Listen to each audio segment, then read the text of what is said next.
minutes since I've been All on. right. What's up, potheads and political junkies?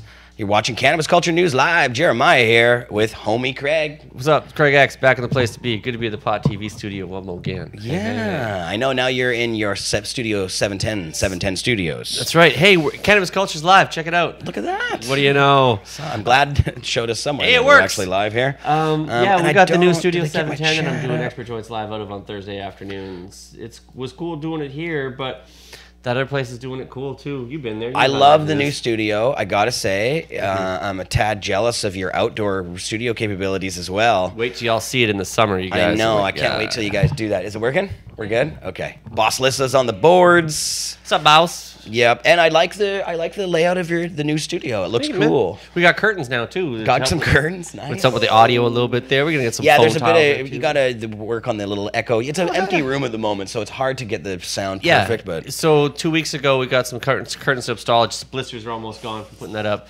Thanks to our homegirl Courtney from Courtney Made It. I was like, hey, you're crafty. You can't have you run a sewing machine too? And she said, I can. So she did, and she hooked it up. So it's all of a sudden sounds way better. But yeah, I still want to, acoustic the ceiling. And I haven't the other tuned in for the wall past and- couple weeks, so I gotta. But it is definitely getting better. Work in progress. Just like here when you guys first started. Still in progress. Right, well, we it's don't even always- have a ceiling. It's always going to be to some degree. And It's raining right now, and you just. It's raining. No. We no. Yeah, but it's cool. It's good being over there, but good to be back here as well too. Still part of the family. Yes. Just we just extended the locations. That's all. You guys are always welcome to come over there. I would love it if you guys came over and did some shows over there from time to time. So It'd be fun to do that. you should have come over here and done your show. Yeah. One day we'll do a CCN from the balcony, maybe. Oh, dude, that's insane. That's what I really the spot you guys have there up above. It's kind of the fancy part of Vancouver too. Yeah, we're right down in the business district there, down on Hornby and Dunsmuir area down there. Yes, it's, we got the right by the seven- most expensive strip club in the whole town, city, right above it actually. Right above it. We've actually got the whole 7th floor. Plus, on top of that, there's also a 1,100 square foot rooftop patio or so that makes it quite the little rooftop oasis, kind of exclusive access, gorgeous. limited abilities. We got the carpets done last week before we went to Emerald, so they're coming along. Just piecing away. By spring, I hope to have some little bit of some landscaping, if you will, out there. I want to build the Dab Zebo, all that stuff. Yes, the Dab Zebo. It'll be good times. Like the one in your house. There's Well, that's the dablarium, but yes, I want okay, more of a whoops. gazebo that you can dab in for the outside, because that's just more appropriate. Yes, the Dab Zebo. Man, it is always something. You know roof. me. So the reason that I wanted to have you on the show today is to talk about your recent trip down south. I went down to the Animal Cup 2017. You're right. It was a fantastic voyage, to say the least. Oh, really? Was Coolio there? No, but Charlie Tuna from Jurassic Park was there. Oh. Burner was there. Cool. Both of which I got interviews with. And Frenchie Cannoli was in the place. Got to chat with him. Ran into buddy DJ Short. Of course, Sarah Sunday was down there. DJ Buddha Blaze. Lots of friends that we all know from around the way. Very cool.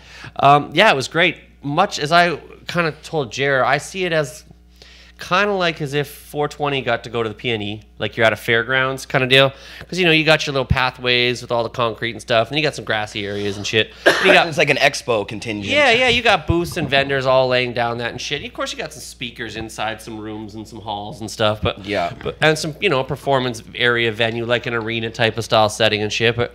But there's just these areas where they've got just big covered tents with like 50 or 100 booths inside. There was, I think, 500 vendors at the event this year.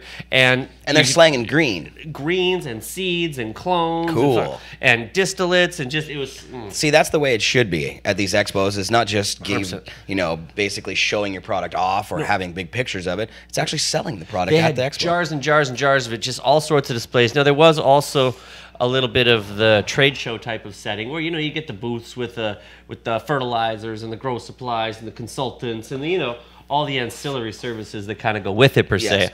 But the Emerald Cup is the largest celebration of outdoor sun-grown organic cannabis in the world. And how's that judge's kit? It's 975 items this year.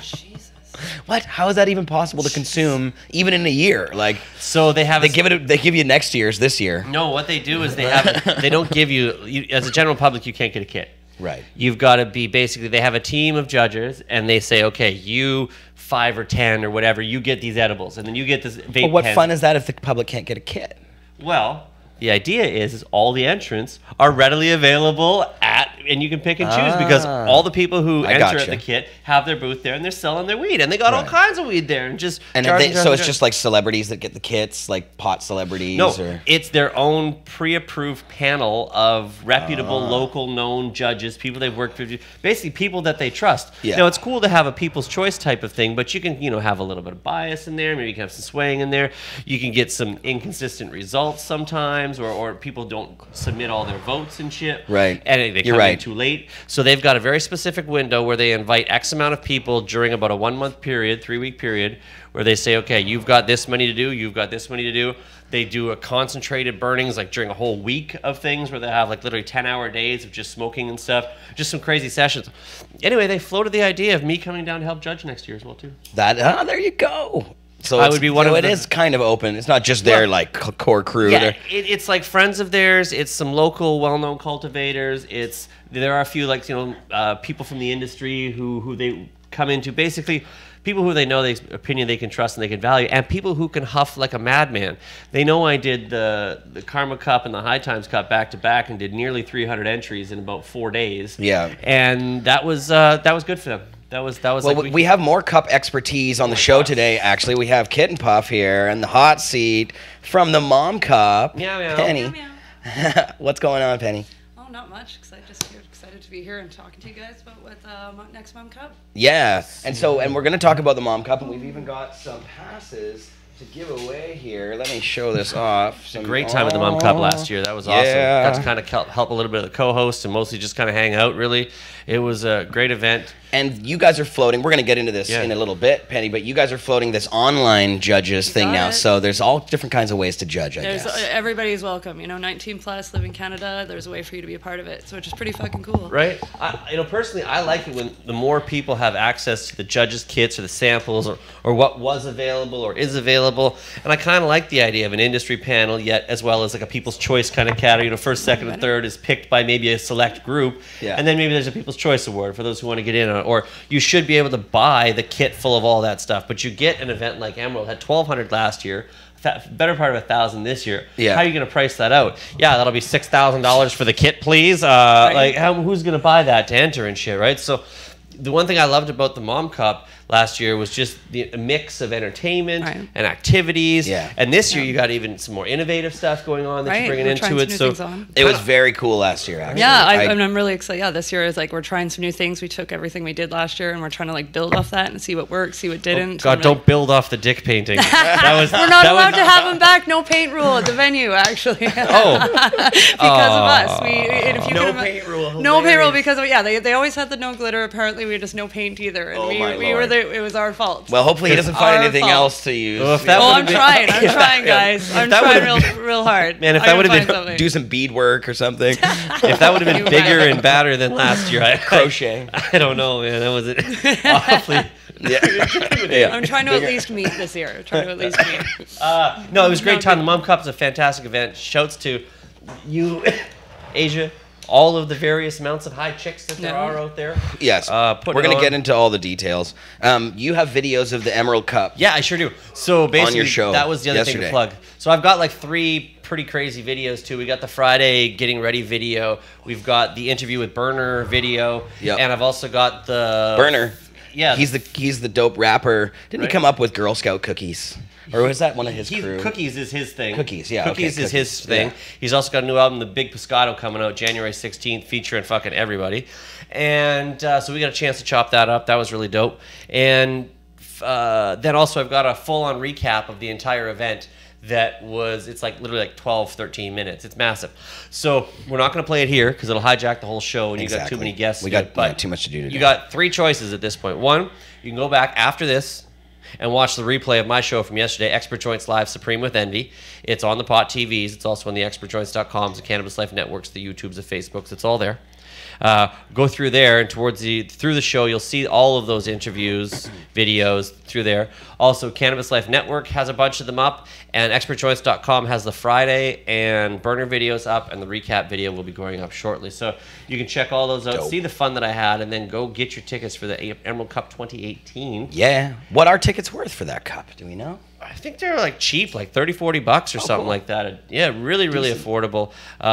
They had so many improvements. They had a even better production company to help them out with some of the assistance. You know, the event management is crazy. Yeah. And it just ran so smooth. I loved the flooring that they had down last year. Last year we were walking on dirt. This year we were walking on like plastic tile everywhere. It worked out so good. Hopefully somehow.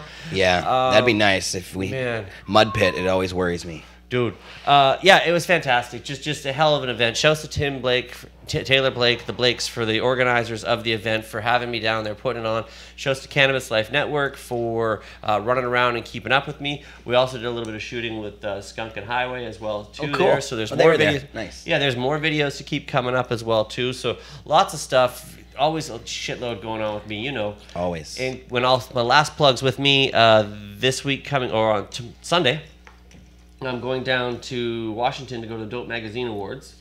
Dope Magazine, Seattle. Yeah, those guys are cool. The Washington State one. So I believe we've interviewed them on the show before, or maybe when I was down at Seattle Hemp Fest. We know those guys. Yeah, I can't remember who it was. Yeah, well, yeah, we like them. We guys. know them. They're good guys. So I'm going to go down. I don't really know a whole lot of people in the Washington game down there, but go make a few connections, rub a few elbows, go get. There's a lot going on down there, man. Yeah. And it's very cool because they have all their legal dispensaries. They used to have, I don't know if they still do, but they had billboards everywhere advertising marijuana, big, huge billboards all over towns. Still there? Yeah.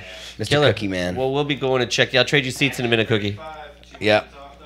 So there you they, yeah, right. So we going down and check that out. We're going down with Courtney Dabswell from Weed Maps and shit like that. So we'll get a few introductions there.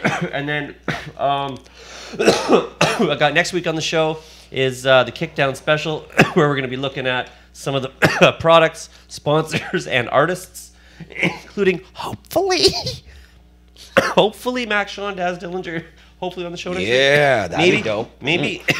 So, I'm not sure what's happening, but they are coming to town. Yeah. We were going to do a meet and greet here, but I'm not sure if that's still kicking or not. So as I understand it now, yeah, from what I understand from the man himself, you better find out on Wednesday. He'll probably tell you better than we can. Yeah. But they're doing a little bit of the artist walkthrough at one or two of the sponsored locations. Yeah. Then they're just going to be doing the show at Fortune Sound Club. Yeah. I think the meet and greet in between has been changed to just the show. And then I heard the other thing that you can do is you can take your ticket stub in to MMJ afterwards and get a free gram. Oh. So maybe they've switched up the promotion somehow. But nevertheless, point is hoping to get at least the sponsors. They weren't and sure maybe if they were artists. going to be able to do it or not. Yeah, right. Yeah. So I think with time-wise, I don't know if they were able to get it all in. But Yeah. anyway, I'm going to try and get them on the show. If not, we'll get some of the sponsors and maybe some of the That'd be openers dope, or man. I something. love Daz. Yeah, right. It'd be I'm great a big to have Daz on fan. Plot TV. Yeah. And then of course I'm hosting the Kickdown that night as well too. So Yeah. I'll be emceeing that little event. Are we allowed to record any of... I know they usually don't like us recording the show, like at the event, because of copyright concerns and all that kind of stuff. But yeah, the performance. But can we? I wonder, broadcast any of the rest of the show? I wouldn't see why not. We'll have as to talk long to as- Mr. Al, the Yeah. alchemist, about that In and all find out. theory, he won't have a problem with it. You may have an issue with the performance, but we can actually play back with copyright. You Right. might have to record it and then just like be the Yeah. soundtrack over top of it. So Yes. I actually got hit with just a message a while back from a video from 2 years ago that, it got blocked because of something in it. So I'm trying to go back in and put over somebody else's just dumb Christmas song over something just to fill the spot. Yeah. Anyway, always a much going on with me. Stay tuned at Expert Joints everywhere, expertjoints.com for all of it. See you Thursday, 4:20 on Pot TV. Thanks for having me. Yeah. Cookie. Thanks, homie Craig. Appreciate it, brother. come grab the Always a seat. slice. This you. man always working hard, bringing you lots of glorious content from across the cannabis community spectrum. North and south of the border, too. And in the hot seat next to Penny now is Mr. Neil Magnusan just popped in. Hey, Pot TV. Hi, Neil. How you doing? How are you? You don't have a microphone. Yeah, you need a microphone. Hey, And Pot look TV. who's popping into the seat here. Is Mr. Cookie hobbling in. Hey, everybody. Oh, there he is. Hey, hey, hey. How you doing, Cookie Man? Good, good. I guess better than Johnny is, that's for sure. I know you're not hobbling as bad as he is. He's on crutches. I'm on a John cane. the co-host of my show regularly, or maybe not so regularly these days, has hurt himself again. Last time he busted his ribs. This time he busted his ankle somehow, or sprained his it, ankle, rolled he his said. ankle. He should send me a picture, and it is swollen as fuck. So it doesn't look very. Picture off the internet, probably. Maybe he just took that. Yeah, he's found. This is how you get away with things. It's like instead of having your mom write a note or whatever, or just text forging a your picture. mom's note, you just like bring a photo of your fake. You send an internet photo of a fake We'll bring rolled out ankle. the Medtainers for Johnny. The glow-in-the-dark Medtainer. Yes. That is cool. Yeah. So Johnny, if you're watching, we love you. We're sorry that you're hurt. Better be again. watching. He's laid up. I know. Yeah, exactly. So, how are you, Mr. Cookie? I'm good. I'm Yeah? good. I got a bad hip right now. Just some issues. But That's why you're hobbling. yeah. But Yeah. 100% better than I was last week. You need to be able to turn that cane into some sort of smoking device. At the TY thing one year, we had a cane that was made. Wong Bong made it, I believe, and it was filled with cannabis seeds, and it had a little pipe on the end of it. Cool. That's very cool. Oh, Carly Marley's Carly in the Marley's house, here. too. It's a packed house here. So, it's almost 4:20. Shit, we better Wow, have a joint. we should. And now, Neil, do you have a microphone? You do have one now. And how are you, Alan. Neil? Now I'm you can fine, see. thanks. How are you? Good, not bad. You're a busy beaver. Always, yeah. Yep, the Cannabis Substitution Project. 43 weeks tomorrow, every day, every Saturday for 43 weeks tomorrow. Wow.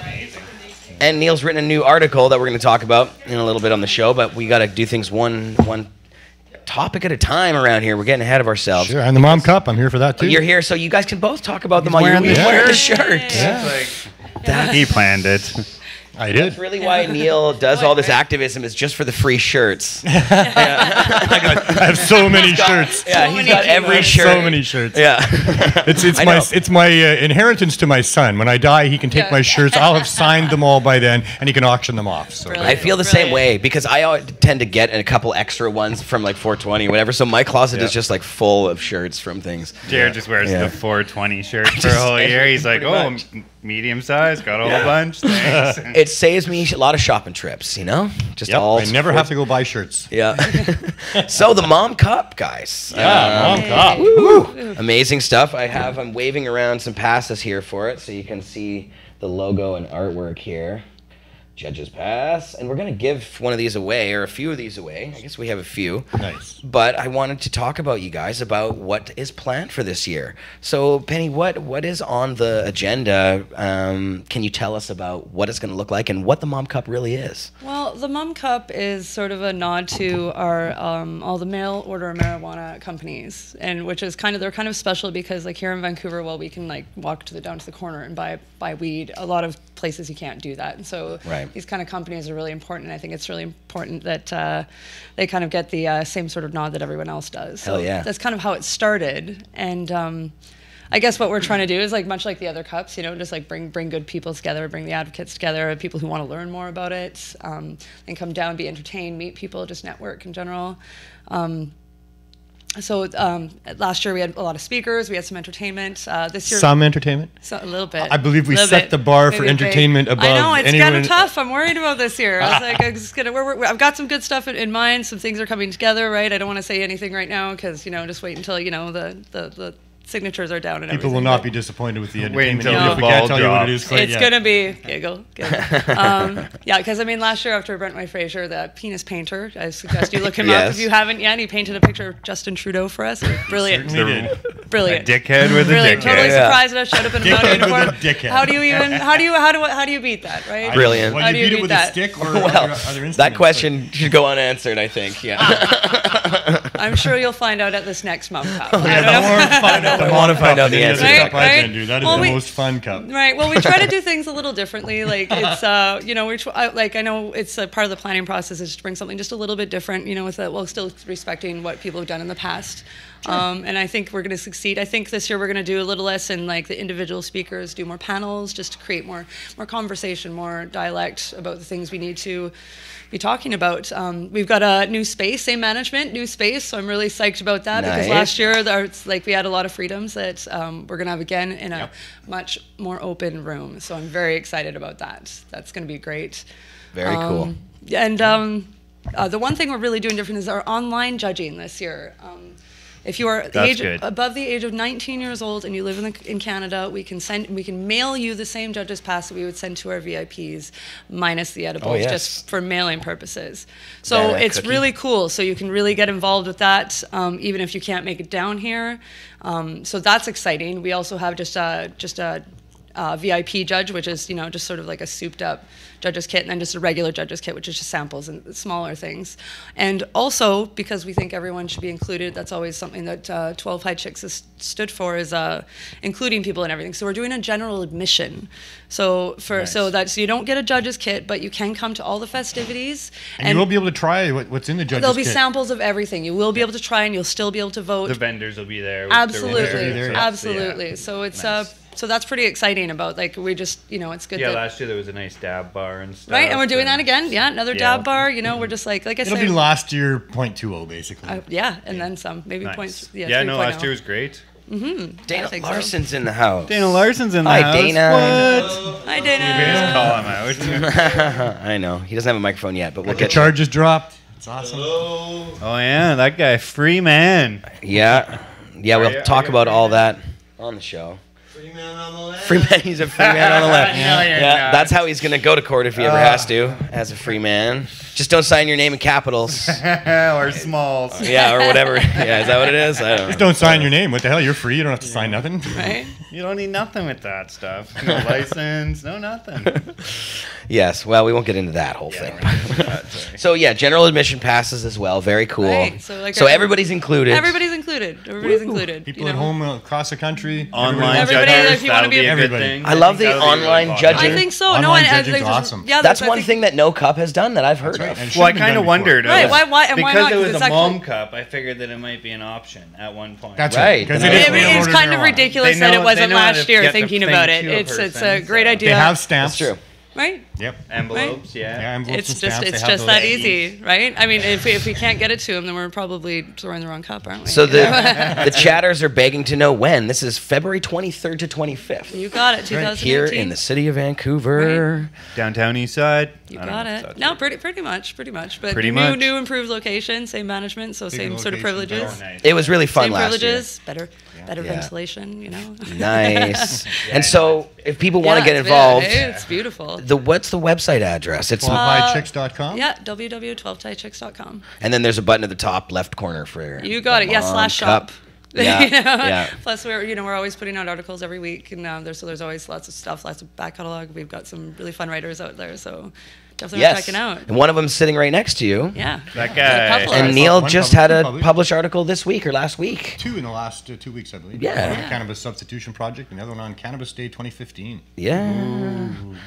That's right. And so tell us about what happened. So this is the recap of all the recap craziness. Because they've now taken the charges and dropped them or stayed them and said, Another you know, free man. Not going to let you into Free court. man on and the Free land. man on the how land. horrible things are. So they were bugging you for a year or almost 2 years with this thing. That's right. It was supposed to go to trial in February coming up next year, but they chickened out. I'm really How many disappointed. court dates did you go to? Oh, man. More than a dozen. More than a dozen. Yeah, and every single time they were dragging their feet. Well, They the didn't have last videos, time, they didn't have actually, all that. and we didn't go, or did I go? We didn't have the mace. No, I didn't go because Robert took care of it. Robert Laurie was going to be my lawyer pro bono. Yeah. Good for him. Robert, and good lawyer. they Good did. friend. He was sick. He had a lung infection. It was going to go to trial a little while ago, and that didn't happen. So they rescheduled it for February. But then they got a little taste of what they were going to get. When we went into court. Humming. Yeah, Hum we're job. getting some feedback. I see. Yeah, so I think that they got a taste of what they were going to get in court, and they've been trying to get out of it ever since it happened. I know that they didn't want to drop the charges. That makes them look horrible. They used so Just much wasted police time. and tax resources to do what they did there. What they did was so horrible. They didn't want it to go to court, but they couldn't just drop the charges either and say, "Oh, well, I guess that was all just for nothing." Right. Well, quickly for those who don't know, Neil, tell them what they did to you. Tell them. Oh man, they tried to shut us down in 2015. We had 20 years of going to the art gallery. We'd had over a decade of having a great farmers market there selling cannabis. We'd Peaceful. never had any interference from the authorities at all. In fact, they sent friendly police to our event that stayed on the corners, told me they supported what we were doing, and never arrested anybody. Close the So- roads at some points. What's that, sorry? Close the roads at some point. Oh yeah, they closed the roads every day later Yeah. in the afternoon, and we just had a marvelous, full-on mainstream event in the middle of the city on Canada Day. And we're very proud of that. I really think it should have changed the laws just having that happen. Yep. And I think they thought so too.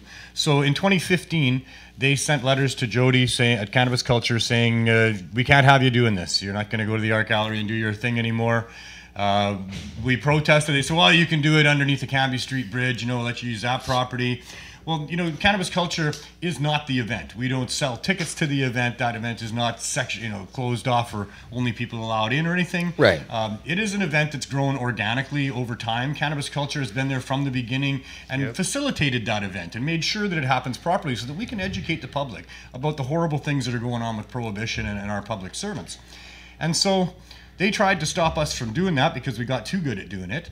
They said, you can't have it. We said, don't matter. People are going to show up there anyway. And, if the north side is closed down, as you say, well, we'll just take the streets. And they said, well, you can't have the streets. Well, then we'll take the south side. Well, eventually they said, you could take the south side, but you can't sell vendors' booths and you can't put up a stage. And so we're not happy about this, but it's all within 2 weeks of Cannabis Day coming on. So, things happen Stuff's fast. already set up for that, bro. Oh, man, we had to give money back and what have you. So There was a new sheriff in town at that point. was a new police chief in town? Well, no. Well, it was actually this deputy city manager, I believe, was the one at the time. I'm gonna flex. Who's now the city manager of Vancouver, Mr. Sadu Johnson. Yeah, I think he was a lot He wasn't behind it. very pleased at the moment with us, and probably there was a bit of friction there, I think. And there's a lot of tourists that rolled through on Canada Day, but still, it's been going on for how many years? We Since were there then? before 20 them. years or whatever. So For sure. Yeah, but so they went after Neil. Well, when 6 a.m. we get there, Yeah. and it's a whole different crew of cops, and they're there. There's an Aggressive army cops. of cops. large An numbers army. of them in Yeah. groups all over the place, not letting anybody pull over to the side and unload anything. Tickets immediately. can't even slow down. Couldn't even slow down. A We're on motorcycle ya. cop would be right on you. Yeah. And so we wondered what to do. We started gathering there, sitting on the steps, Jeremiah, you and I, and looking at what's going on there. And so finally a tent goes up. People were hand bombing their stuff in.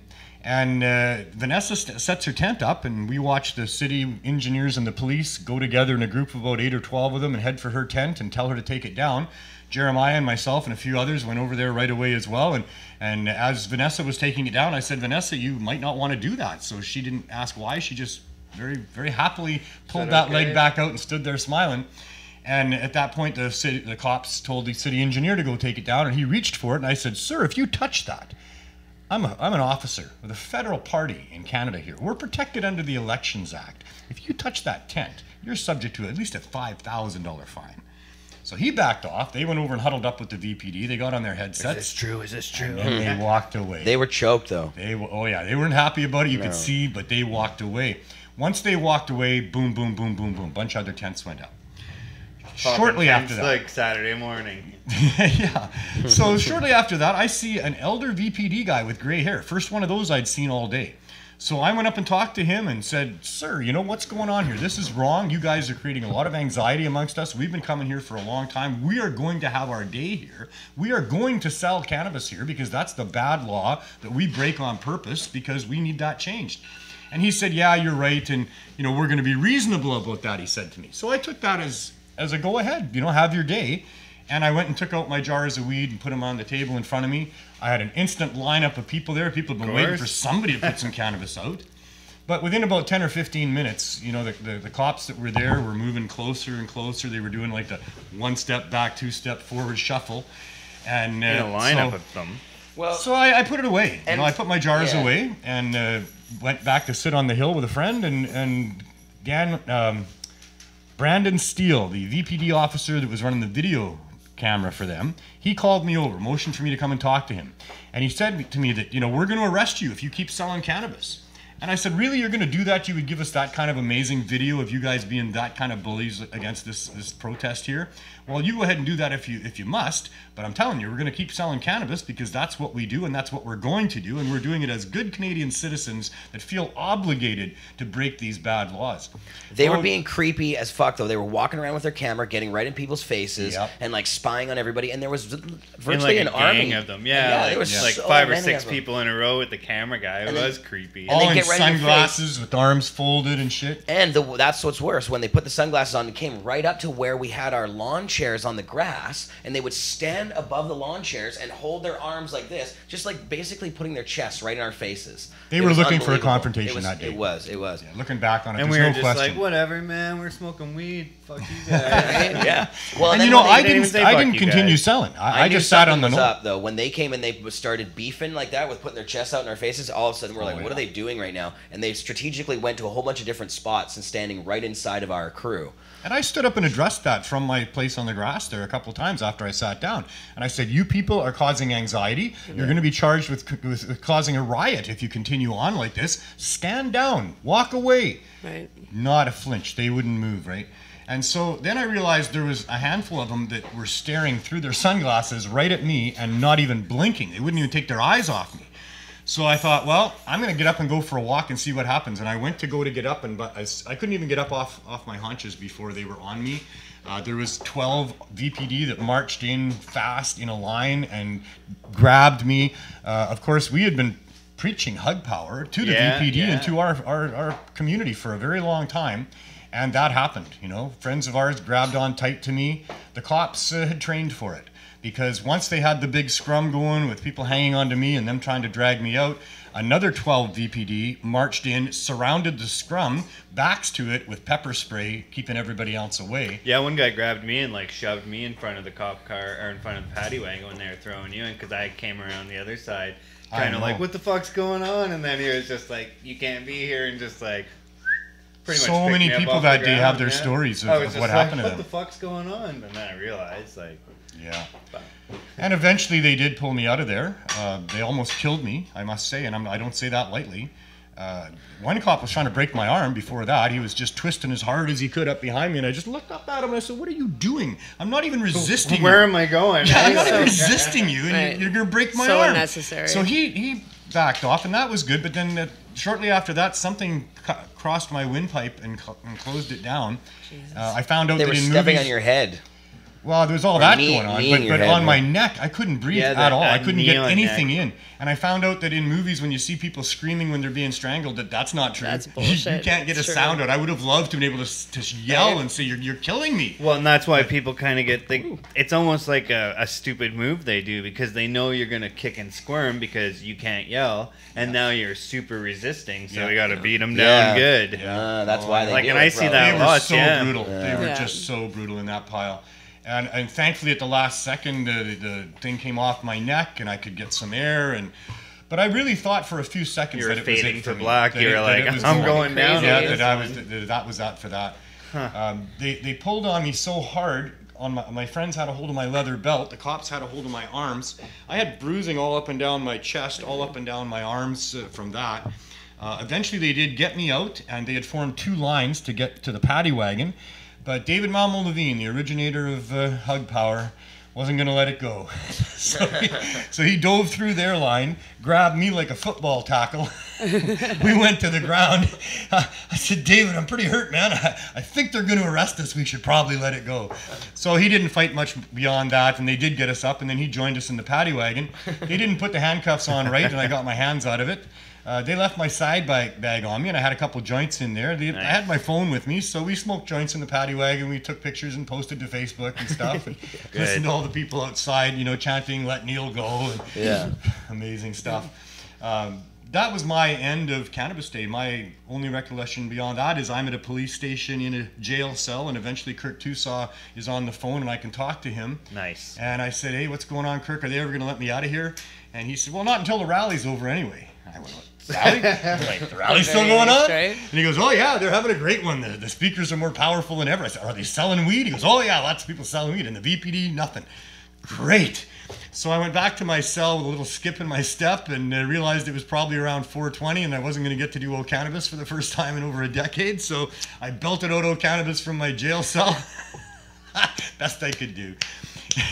That's great. That's good, And yeah. then got I out bet they enjoyed sometime it. around midnight that night. So Yeah, well, and people can read all about this. Yeah, I found out that, after we left, I saw the videos and the pictures. I mean, the crowd was amazing. There was a couple hundred of our community that just shamed the VPD. That's great. Just screamed and yelled at them that this was not what we pay them for. This is not what should happen at all. And put them up against the Pacific Center wall there, and then they went away, and you can see just tails between their legs. Their shoulders are hunched over. They're not proud of themselves, nor should they be. Right. So that was really awesome to see as well.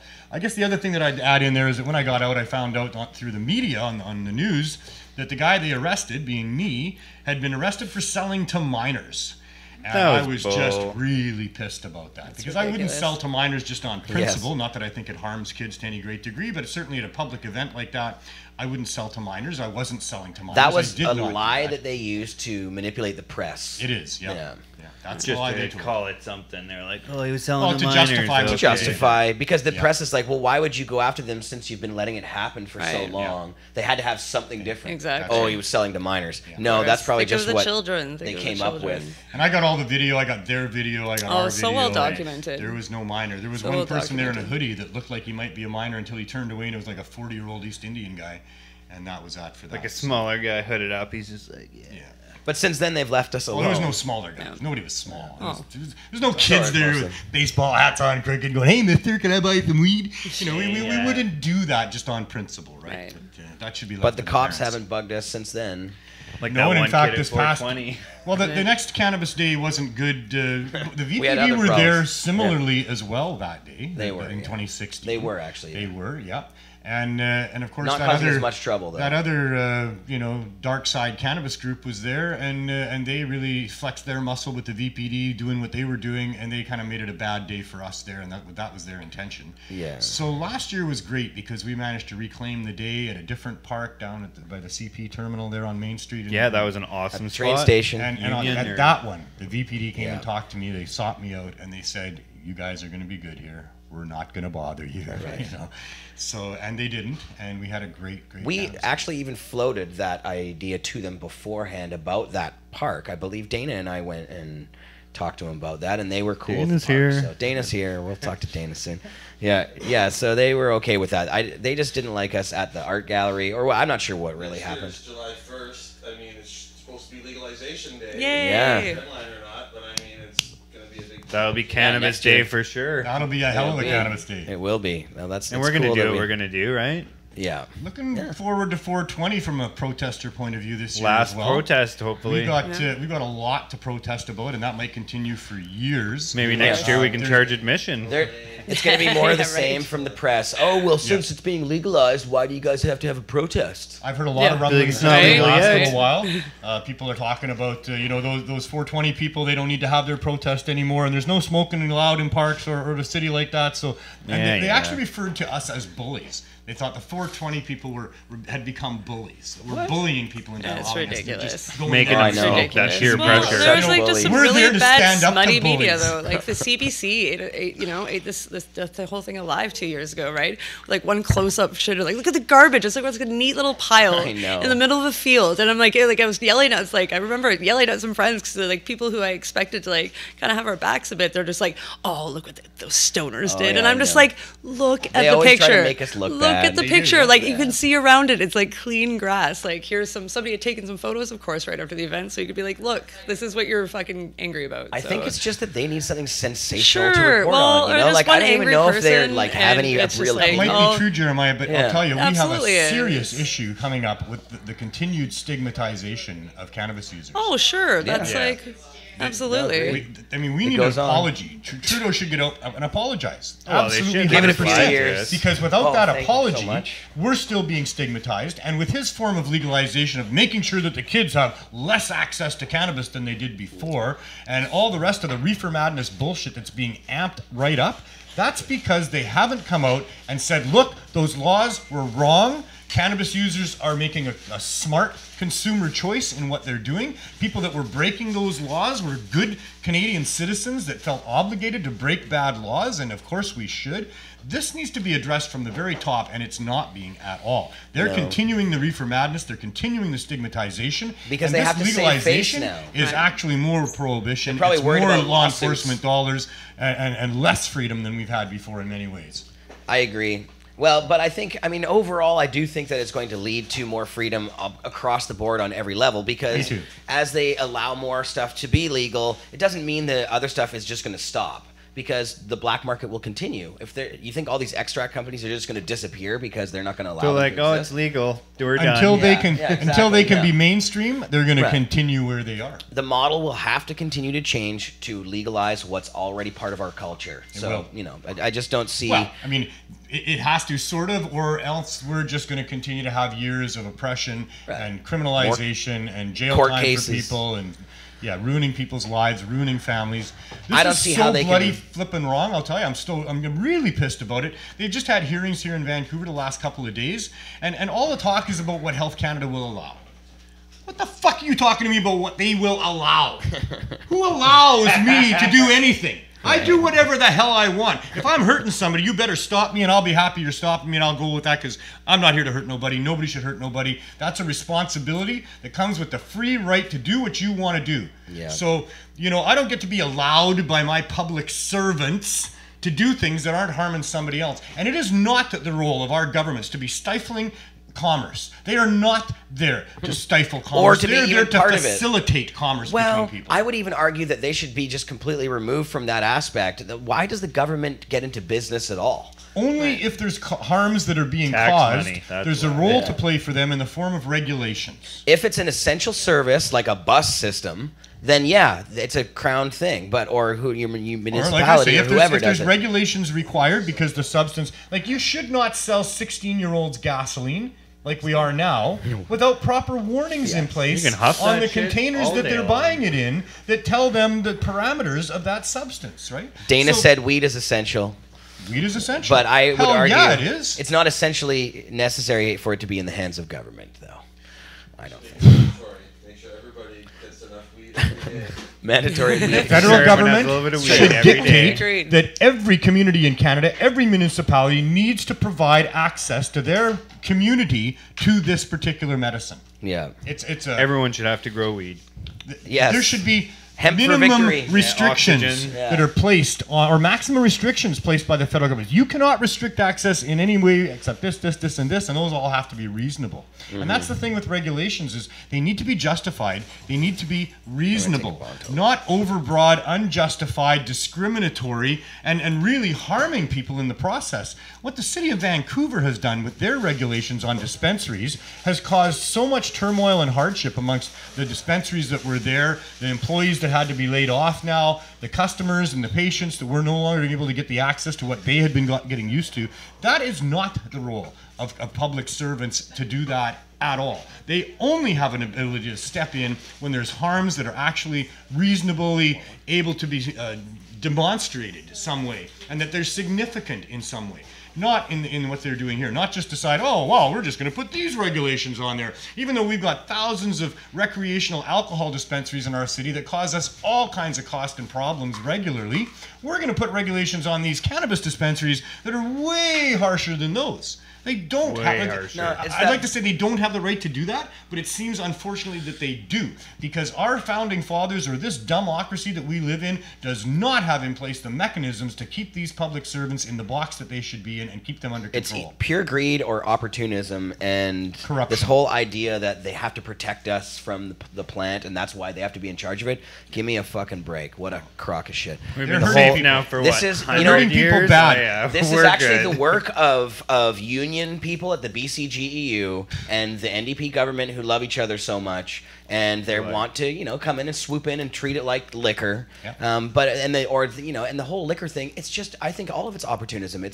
It has nothing to do with protecting people, really. Not at all. There's no public No. safety issues to do with cannabis other than the attempt to prohibit. Well, or even alcohol. It's not. You can go buy enough alcohol to kill you, and no one's gonna look twice. You're like, oh, I bought a 60-pounder. I go outside and pound that. Yeah, right. But look And at everything you can buy in the Right. grocery store you can OD on. Everything you can buy in any drugstore you can OD on and kill yourself with. That You can gasoline, kill you can yourself huff with a it. dozen raw potatoes, for God's But sake. tobacco I huffed kills that shit more when I was a people kid, yo. It was demonstrably serious. than liquor. Sure. And you can buy tobacco at all the corner stores. And Gas they don't- stations. Yeah, gas stations. And they don't have to have a government tobacco store. And but I'm sure the government has its hand in tobacco deep. I yeah, believe too, that but- Kirk Tusaw will Like lead a the way, and our lawyers will win this in the courts, and the courts will slap them down. And I think we're protected constitutionally from what they're doing, but the process to work that out takes a very long time, and it's not guaranteed. In the meantime, people are being harmed, and they're establishing systems that are going to be hard to unravel down the road. Yeah. Well, and I mean, it becomes business activism at some point, where it kind of separates from even just being about marijuana necessarily, as you see in this court case that's happening, and we're having a constitutional challenge With being- alcohol crossing borders. Exactly, Yeah. the border and case. I believe the Col- business community will case. go to battle to be able to reasonably sell this product in all of its different forms as well. Would anybody like a bong We're toke? going to win those fights. I mean, we should win those Okay. fights. Neil? No, That's enough of a bong joint. top. There's a joint going on. Sometimes I was actually ill for the last. We're gonna a get week this just joint recently going. here. I'm gonna hit Perfect. another bong toke then, just so that Double the token. crowd has something to see. You know, I didn't like smoke putting weed for filters almost in 10 days joints. again. You Yeah. know, when I get sick, I can't smoke weed, and then I smoke weed when I'm not sick anymore. That day when I first feel good, and I have just a few tokes, and I did that this past Friday, a week ago now, and not a week ago, sorry, Wednesday. That was on I've been Friday. sick, forgive me. But on Wednesday, I had that was the Christmas party as well. Oh yeah. At 2 in the afternoon, I had like a half a dozen tokes off a small It's true, joint. I saw him. Yeah, Are you were the he first was person I ran so into. I was just fucking baked. reeling. Like, Just I so couldn't big. even No. function. Are we smoking some today, by the way? No, I have No, not even okay. had one toke That was today good yet. weed. He left me go. some. I was Lightweight. like, I'm still great. still I love trying it. to recover. No, it's good, it's Because good, then from like- there was the Christmas party, right? We had a fabulous Christmas That party. was a great Kudos to Christmas Cannabis party. Culture, Props to the CC Melissa, crew. Tia, Jeremiah, Kylie, Kylie. everybody that put that thing on. Holy shit! What a great party that is every year. Thanks, so very Neil. happy about that. And I had a dozen or so tokes that night. And when I arrived, I was still high from the 2:00 tokes. So, And so big. and then I had a few more. So So I big. stayed pretty much reeling, stoned like I was when I was a teenager all that day. So funny. I woke up Thursday You're so morning with a fucking weed baked. hangover. I had to stick Weed my head hung. in cold water. I mean, I see people get pretty fucking baked, but he was so fucking baked. Oh man. And what I'm bringing this up for is to say that we're very blessed in our community. Yeah. We smoke way too much weed. We do smoke. We like we're all dude, like smoking baseball weed, bats very and shit. powerful weed all day, every day. Yeah, you know. We're all like- doing it because of prohibition. This is all prohibition driven that has caused us Oh, to well, be once such it's fully smoke legal, so much, I'm not I don't know really about gonna that. smoke. Who cares? Yeah, Once in a just while, give it it's up. not Yeah, very right. start Take Take all drinking. the take all the Start fun away, drinking. right? Take all the that- fun away. Yeah, I know. I'm not Cookie sure will I be agree like about liquored that. all the Neil. time. You'll be like, what? I don't know. I smoke Right. as much as I want to smoke because I want to smoke it. It has nothing I to Sure, do smoke with what I want to exactly. smoke, but I Yeah. want to smoke more than I should smoke because I want to say, fuck you, I'll smoke weed if I want. And I've been doing that Well. for, most of my life since I was 15. I smoked weed lots of times just to say, I'm going to smoke this because I'm not allowed to smoke this. Heroin, because that's even more. Yeah, that's super taboo. Hey, I may be Super- rebellious. Yes. I may be rebellious, but I try not to be stupid. Yeah, you that's know? like how far are we taking that? But hey, Yeah. I did take a Taking lot of other mushrooms drugs. and acid, yeah. I did take a lot of other drugs because of that same mentality, right? Of, Fuck Yeah, Yeah, probably, of fuck course. them, fuck them from telling me what to do. Well, I sure. hated my And they always upbringing. said weed was real bad. So it I was love like, my dad wow. at this point. When I was growing up, I hated him. He Yeah. was a tyrant, in my opinion, a big-time bully, and I couldn't wait to get out of that environment and be a free person. And then I get out of there, and I find out I'm just a kid in somebody else's kindergarten, and they're a bigger bully than my dad was. Well, so I've yeah. been mad all my life. I've been mad for 40 years about this. I've been smoking more weed than I would have for 40 You just need to years. smoke more weed, Neil. Right, so Because of yeah, this. just like Then you won't be mad. More Like an weed. indica. Certainly weed like has helped try to some mellow me indica out. or something, man. Just like. You should have Well, edibles every Hey, morning. Right. I got to retract. There we I go. have had a Cereal. toke. I had a toke. You gave me that joint when I first sat down. I've had a That's toke. fair, And that's that's probably fair. why I'm going off the way I am right now. Well, I Going off appreciate hard, boys. Neil. I love back. having you on the show, and I want to bring Dana on though. So I'm gonna have Dana. to, you know, Just before I go, though, put the hook around you. 43 us the weeks in a things row right coming now. up. Ah, this is what we Yeah. forgot to Yeah. talk about. This is a Substitution great project. program. It is a major event that happens now every Saturday at noon at 380 East Hastings here. And we've got 160 people that we're able to help with a care pack of 4 or 5 edibles and a couple of joints and other things that we managed to get in amazing. that week. That's very cool. And it's been phenomenal. The supply is not keeping up with the demand. We're turning people away every Yeah. week. We're not giving them what we really should give You're them. making it into edibles. Yes, we do take whatever cash we get, which usually comes in the form of those donation boxes. It's about $100 a week, and we turn that into some green that we can then put into baked goods and to roll up for people. The medicinal cannabis dispensary, Dana's dispensary, has been really good the last several weeks in a row of making sure we've got enough to roll up for people and bake up as well. But really the demand is far greater, and we should be giving people more. 4 or 5 edibles is not enough to get them through a 7-day period. Yeah. So we should be giving it out more Really than enough to go once through a 5 week. days, probably. Yeah. And we should be tailoring to what people actually need rather than giving them just a random pack with 4 or 5 edibles. We would like to track who each person is and what's working for them, and give them the cannabis in the form that works for them and all that they need, so that they can actually really, with security, step away from the drugs that they're scoring on the street that are killing so many of them.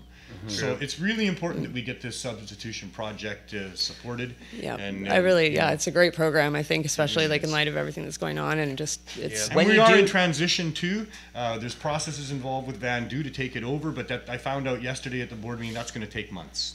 So really, whatever, months just and keep months. going. And We're going to just Doing Keep good going, thing. yeah. Yeah. Neil, even- on the side of tracking, have you talked with like a lot of people who have used them, and what is the response? What do they say Yeah, afterwards? we haven't put into place the way to actually go and interview each of them and find out, but the feedback is incredible.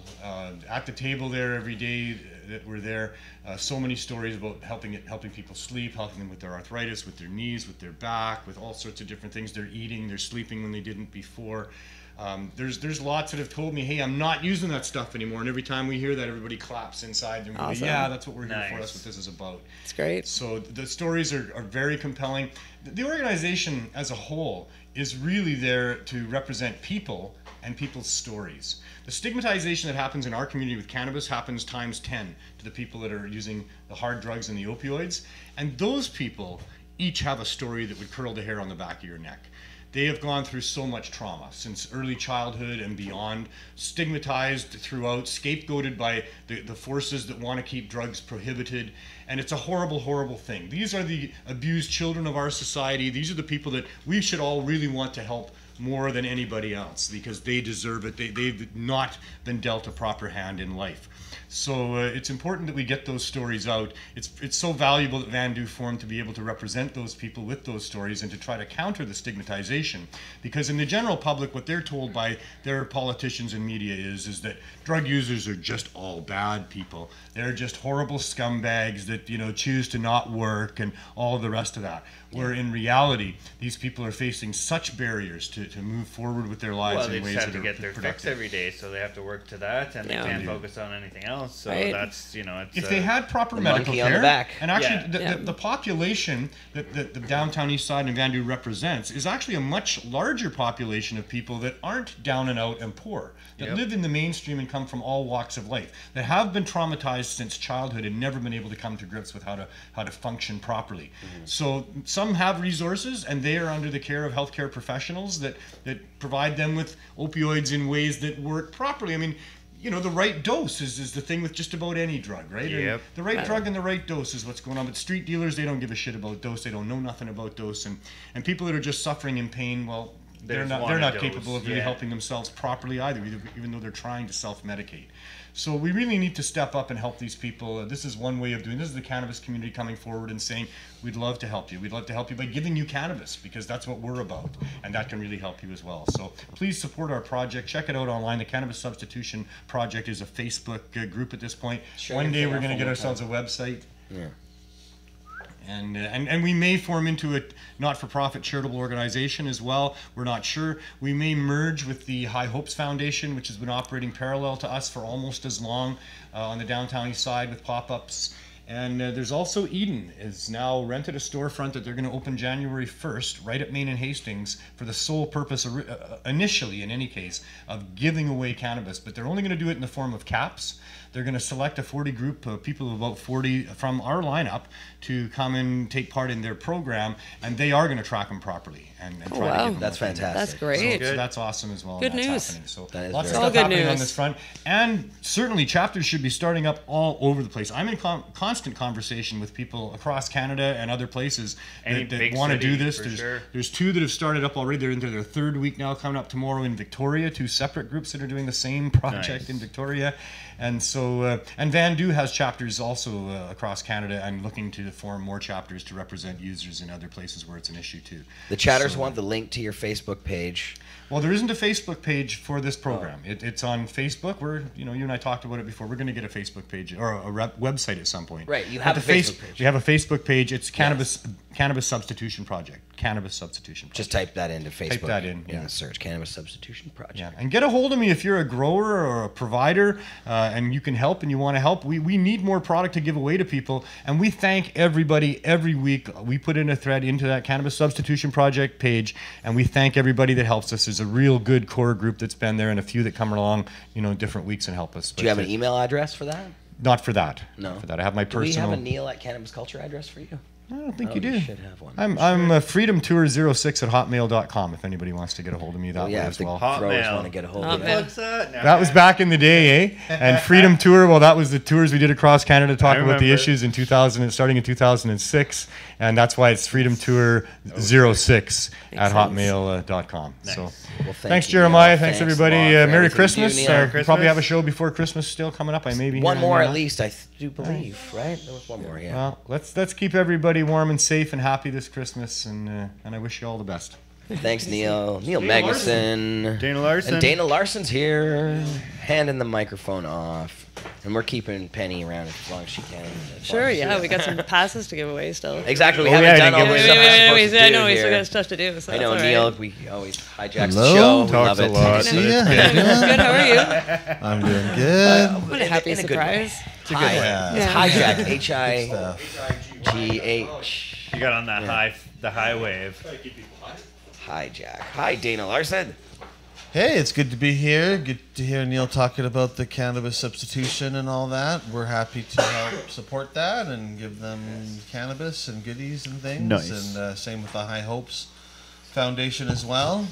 And it's good to hear Eden doing that work there. Yeah. There's a lot of dispensaries in town. I know some of them do some good deeds, and a lot of them don't really put any money into stuff. So Eden has been they should be. For 4 weeks. They've had a person there rolling with the Holy Rollers. Excellent, right on. Well, that's good. Well, big shout out for Eden. I like to hear Shout it that. out. I'm That's always, fantastic. Pleased to hear when dispensaries are putting their money and their time where their activism is or whatever. But getting involved, We've worked that's with good. Eden very closely, and they've Yeah. done some really great stuff. Yeah, they've been around a long time, and that's Yeah. good. I'm happy to see that as well. Very cool. So, Yeah. Dana, you have your own news. I mean, it keeps going back and forth here. I never know what it is now with the seed case. Is it... The seed case, according to the media and the reporters calling me and telling me that they've officially dropped the appeal. But Kirk said he emailed them yesterday and hadn't heard back yet. So your lawyer doesn't know, but yet... Yeah, the press is so I reporting. mean, so if you go back, I gave away seeds in 2016. At the second stop, I was arrested by Calgary police, spent the night in jail. I was charged with trafficking in seeds. Went back out again this year and went to more cities, including Calgary. Had no problems, although a few cops did show up in Calgary. They decided not to get involved when everybody started saying they were going to blink hands and surround me and stand down the cops. But the charges were still there. In October, we had a hearing because they had taken too long. The judge agreed that all the delays were caused by the Crown, and under a Jordan application under the Supreme Court, it means they've taken more than 18 months in a lower court to get to trial, and they're supposed to be finished by then, and they hadn't even started yet. The judge described the Crown's treatment of my case as a driverless bus going from stop to stop, but with no final destination in mind. Because they had 3 different prosecutors on it. They kept changing. They weren't sure if they were going to charge me with over or under 3 kilos. We wouldn't get key information until right before we were supposed to go to trial. And so they really weren't treating it very seriously. It took the cops 8 months just to start to sprout the seeds and make sure they were actually growers. Cannabis and things like that. But yeah, so we thought with that kind of decision that they were not going to bother appealing, but then they said they were going to appeal, and the VPD actually came to my house, and we went outside, and I spent 15 minutes trying to figure out where I'm supposed to sign the form until they finally called their lawyer, who was like, Dana doesn't have to sign anything. You just have to give him the form, and then you guys have to sign that you gave it to him. So, I mean, the police were friendly that came by, but it was kind of a funny thing where they're like going through all this paperwork. You got to sign this stuff somewhere, man. We're just not sure where. And then my neighbors are like, why is there cops at his house? But so strange. Anyways, but I mean, then the lawyer, a reporter calls me saying he tried to get a follow-up from the Calgary Crown, and they said, oh, we're not going to appeal it after all. And so I got a couple of other reporters. I talked to them, but it's all no one's told me. Kirk Tusaw hasn't heard from them yet, so it sounds official, but it's a bit weird. That why do they tell the media first? Yeah, I don't understand. It's another weird step in this bizarre little comedy of errors. So, I mean, I suppose there's a chance that they are going to do that, and there's been some misunderstanding, and that it's not being dropped. I don't know until I get a letter. It's not official, I guess, but what would you actually that's prefer? what I read in the paper, so I assume it's true. What do you want to happen, Dana? What would you prefer? I would rather it just goes away, really. I mean, it would be nice. My best case scenario would be to have some kind of legal victory that could legalize seeds or that could legalize CBD or get it struck from the act or something. But the problem with that is that at this level of court, even if the judge agreed with all of our constitutional stuff, it wouldn't be binding on other courts unless it was then appealed by the Crown a couple of times to a higher court. And so they might, which they've done before on these kind of things, like with the decision against information and literature back in the 90s when that happened, they didn't appeal it to higher courts, and so the ban on literature technically still applies all across Canada except in Ontario, right? So I just thought it wasn't, you know, if it goes the other way, I don't really control the outcome. I guess we could have decided not to do an argument about the delay and just said, yeah, that's cool, but it's a lot of money for a lawyer. It's a lot of work. It's extra because we got to fly to Calgary, and I don't feel the rewards of the case are that going to be that great, you know, in terms of because of the ability to make to get a precedent. So I think I'd rather just goes away. It's kind of de facto legal anyways. The fact that I went to all of these cities across Canada twice and only at one place. And after they busted me in Calgary, I thought, oh, this is going to happen at every stop. And at the next one, I'm going to also be violating my bail. Then they're really going to get me. But nobody else showed up. So, well, with the Cannabis Act coming in, I mean, the laws will be changing. So even if you were to win, yeah, they'll actually be stricter under the new laws to give away seeds. I think it'll be a higher maximum penalty. I mean, I don't know if they're going to enforce it any differently. Probably not. I doubt any cops are going to show up next year, but I think that's what a waste of time. No shit. I haven't really officially announced. I've mused about this on Facebook, but I haven't really officially announced it yet. But I want to give away poppy seeds next year, opium poppy seeds, as part of the Overgrow Canada campaign. Not necessarily to plant them in public spaces in the same kind of civil disobedience way that, because opium poppies already do grow in all kinds of public spaces, but more because of the opioid crisis we're facing, and because the BC Centre for Disease Control and other groups have been saying, hey, maybe people should grow their own poppies to make their own safe opium rather than buying fentanyl contaminated street stuff. How do you make it? How do you know how to make it safe though? It's just opium. Raw opium is safe. If you're smoking opium, it's pretty much impossible to overdose. You can overdose on drinking opium tea, but it's a lot harder to do than it is from using opium in any other kind of way. But yeah, you want to titrate your dose properly, and you want to make sure you're using the right dose, and like anything else, probably start with a smaller one and work your way up. I'm not advocating that people who aren't currently using opiates go out and grow some opium and try it. But if they wanted to, they don't need to get the seeds. The irony, of course, is that opium poppy seeds are entirely legal in Canada. I'm just going to buy a kilo or two from Richter's Seeds that sells seeds, and they advertise them as opium poppy seeds. These are high in opium latex and contain that in them, and they're totally legal. So the cannabis seeds will still be illegal after legalization. The cannabis seeds will still be banned to give away. But opium poppy seeds are legal to grow now. And so they're in a very weird gray area. I mean, I haven't totally, I just want to sort of normalize the idea that these are plants, that they're medicines, that growing the plants is not harmful to anybody. Having a marijuana plant, a dank Hindu Kush or whatever, growing in the middle of a kid's playground is not going to hurt anybody or be bad for anybody. If it's growing in the daycare garden or anything, it's not a bad thing.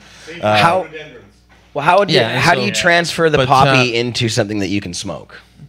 Well, I've thought about different things. I mean, if I could get enough opium poppies or opium, I would open an opium dispensary and I would provide it to, I would say, hey, if you're an injection drug user or you're an opiate user, maybe we'd make you get a note from your doctor. I'm sure some doctors would prescribe it to people who are injection drug users. Or maybe we'd find another way, but I would try to find a way, because I think that if you can, I think supervised injection sites are a great idea, but they're also kind of dumb.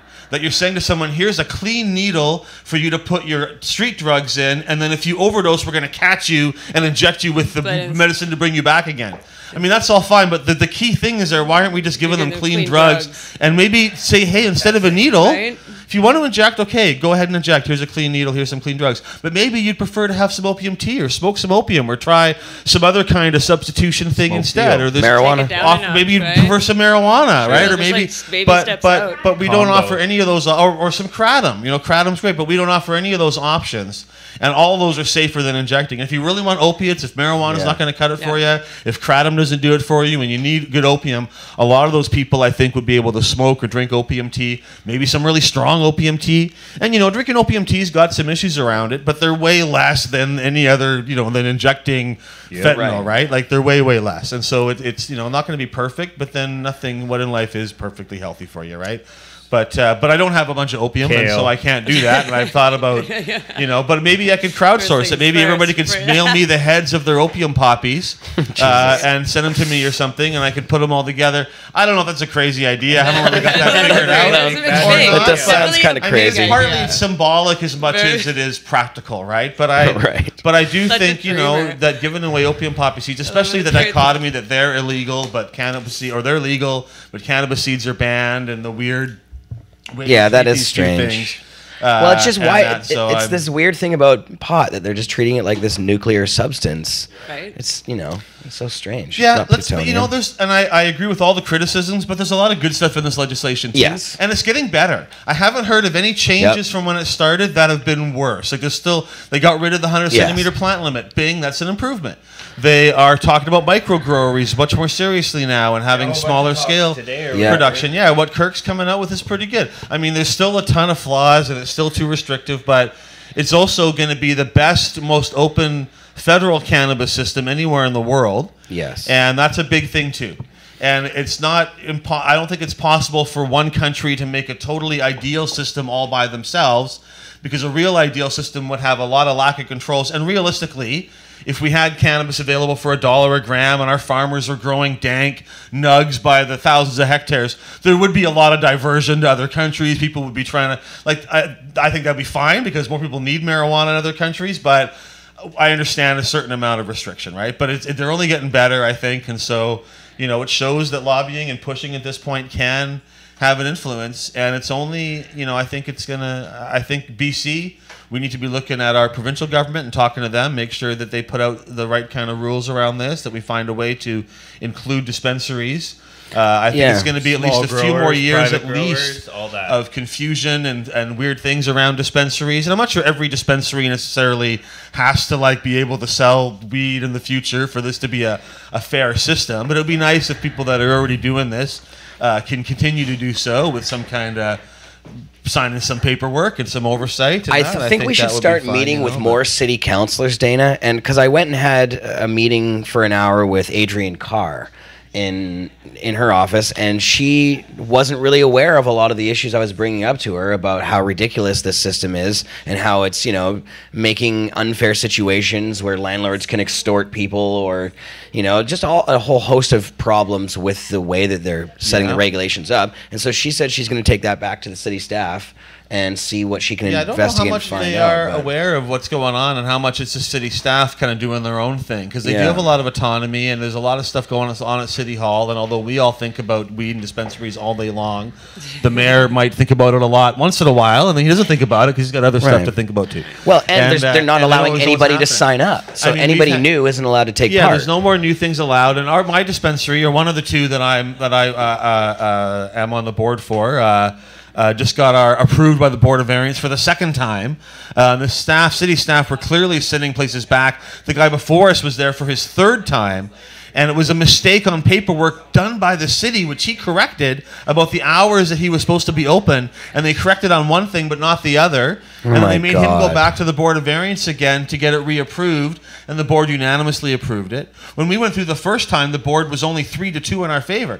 The second time we went through now, they unanimously approved us because the group that the city said had a problem with us being there, they didn't come, and they previously said they didn't have a problem with us being there. So It was very. Why very strange. Why was it that they were blocking you in the first place? Our location on Thurlow Street has 2 places within 300 meters. One of them is a school, which is a mandatory no unless the Board of Variance approves you. It's like a learning annex with like 20 kids who are kindergarten kids and are not going to be walking by our place anyways, but regardless, they approved us there. There's also a youth addiction rehab facility in the area, but that is not a mandatory no. That's a discretionary call by the city where they can or cannot approve you on that. And that group came to our first hearing when we had the school, and they really just said, we think there's too many dispensaries in the city in general, but those guys over there, we haven't had any problems with them, and we don't have any issue with them specifically. They've been fine. And then they didn't come, and so we got approved, and then they said, oh, well, because that thing's near too close, you got to go back and do it again. Oh, and then they didn't even show up. Microbrewery right across the street from. Well, it's on the Hastings one there, yeah, our other location on Hastings. That location, our other spot, is not even. We tried to go to the Board of Variance, but because we got disapproved because our block is zoned for manufacturing, and that's just not allowed to have a dispensary in that zone with no appeal. We also have a community center nearby, which would be a grounds for appeal. Well, we didn't get to that point. But our block, when we first moved there 10 years ago, it was kind of manufacturing, but now it's all businesses. It's all been renovated. There's huge condos going up everywhere. There's no manufacturing going on there anymore. All the manufacturing people have left. It's Just really a that business. microbrewery. Yeah, and then they open up a brewery right across the street from the community center, Right. which didn't really want it there, and which complained about it, although they've never, had any issues with us. So there's a lot of weirdness going on, and this will continue after July 1st next year or whenever this legislation passes, because some places have got licenses and they're going to want to keep them. But if the province says liquor stores are going to sell cannabis, most of the liquor stores in Vancouver don't qualify for the city's bylaws to sell cannabis. They qualify for the liquor rules, but if they add cannabis, I presume they'd have to qualify for the cannabis selling marijuana retail shops. And because those are bigger zoning circles and bigger limits, Yes. they're too close. And if one of them is too close to a cannabis dispensary, which is already got a license, the liquor store can't have one because they've got to be the first come if they're within 300 meters. So they're going to have to change their bylaws. And are they just going to say logical. It's the same as alcohol? Which I saw a little bit of your back and forth online with, I think it was Jacob Hunter about this, actually. And he's like, oh, they're just going to grandfather them in. But I'm not sure what that really means, though. They're going to grandfather some people the city in. could just change their bylaws and say we're going to make cannabis the same as alcohol, which I wouldn't necessarily object to making it the same as alcohol, because at least that's less restrictive than it is now. Yeah. But to do that just for the sake of the liquor stores. But then again, even if they do that, I'm sure some of them are within other restrictions of being too close to other dispensaries and things like that. But yeah, I don't know. They're going to have to update the bylaws, and probably it won't be Vision that does it. Probably it'll be. It'll probably.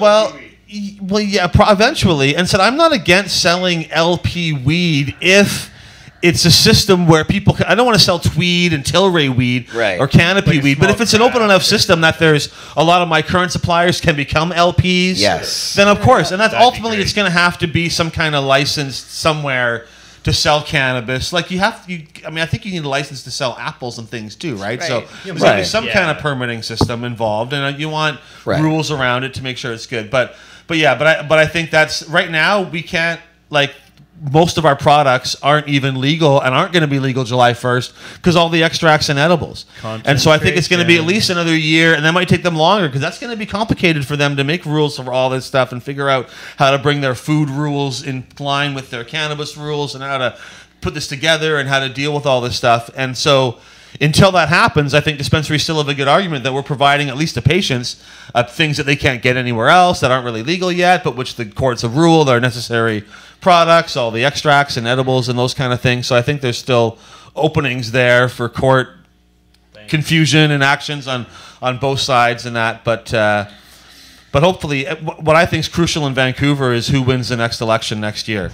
Mm-hmm. Right. If we saw what happened in the election for the one seat, the by-election, the NPA won, and they are way more hostile to cannabis. They're way more hostile to dispensaries. Yep. They don't like 420. So we could see, and it would be perfect for them. I mean, it's a perfect storm. All these injunctions are coming together and going to be ready in the fall of next year. I'll take it in a minute. Okay. And then also with the legal system in place, they could say, well, these dispensaries are no longer noble people trying to help sick patients get their medicine. They're just a bunch of yahoos who don't want to get a permit, and they want to sell you Hell's Angels weed with fentanyl in it, and we want you to get. And there's better arguments to be made there though on their end for us to come after us, and so Right. I can very much see that. Same with 420, and Vision has had. We complain about them, and they've had flaws and faults, but just like the federal Liberals, they're better than the other guys, but. Maybe in Vancouver we could make a difference. Maybe if we meet with them, they'd be willing to play ball with us a little bit more than they are now, and actually allow for a bit better system. Or maybe it depends how you look at it. Maybe Vision's on their way out. Also, I mean, they in that by-election they did very poorly. Right. How that will correspond to the next election, I don't know. Maybe there's a chance for those who are lefty to break away from Vision. If the lefty groups, if One City and Cope had got together. Maybe they would have won because they split the vote maybe on the left progressive side. Maybe we can bring those together.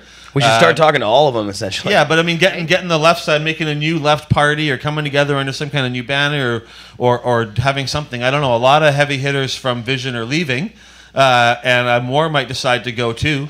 And so that, or the alternative is this is going to be an interesting election coming up.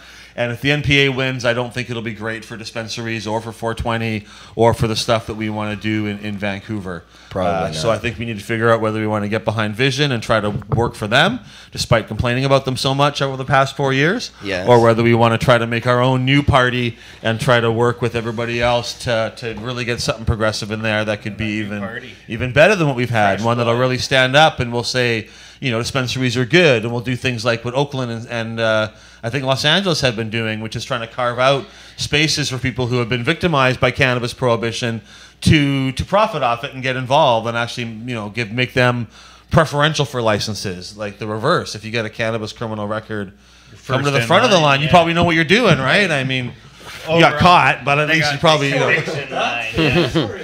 Yeah. Sensible Vancouver. Would you like to educate people on this? Yes. So, Dana, if you do want a bong hit, there is one there for you. This is the first bong hit I've probably had in a long time. You remember how to do it? That's from the new high guy. Which is the... Yeah, that's Toker Poker. Just like riding a bike. I know, give it a go. Yeah, that's the... He's just showing how he hits the bong. coalition of the left-leaning candidates to defeat. So long, it's like out of the set. Yeah. A true bong. Bam.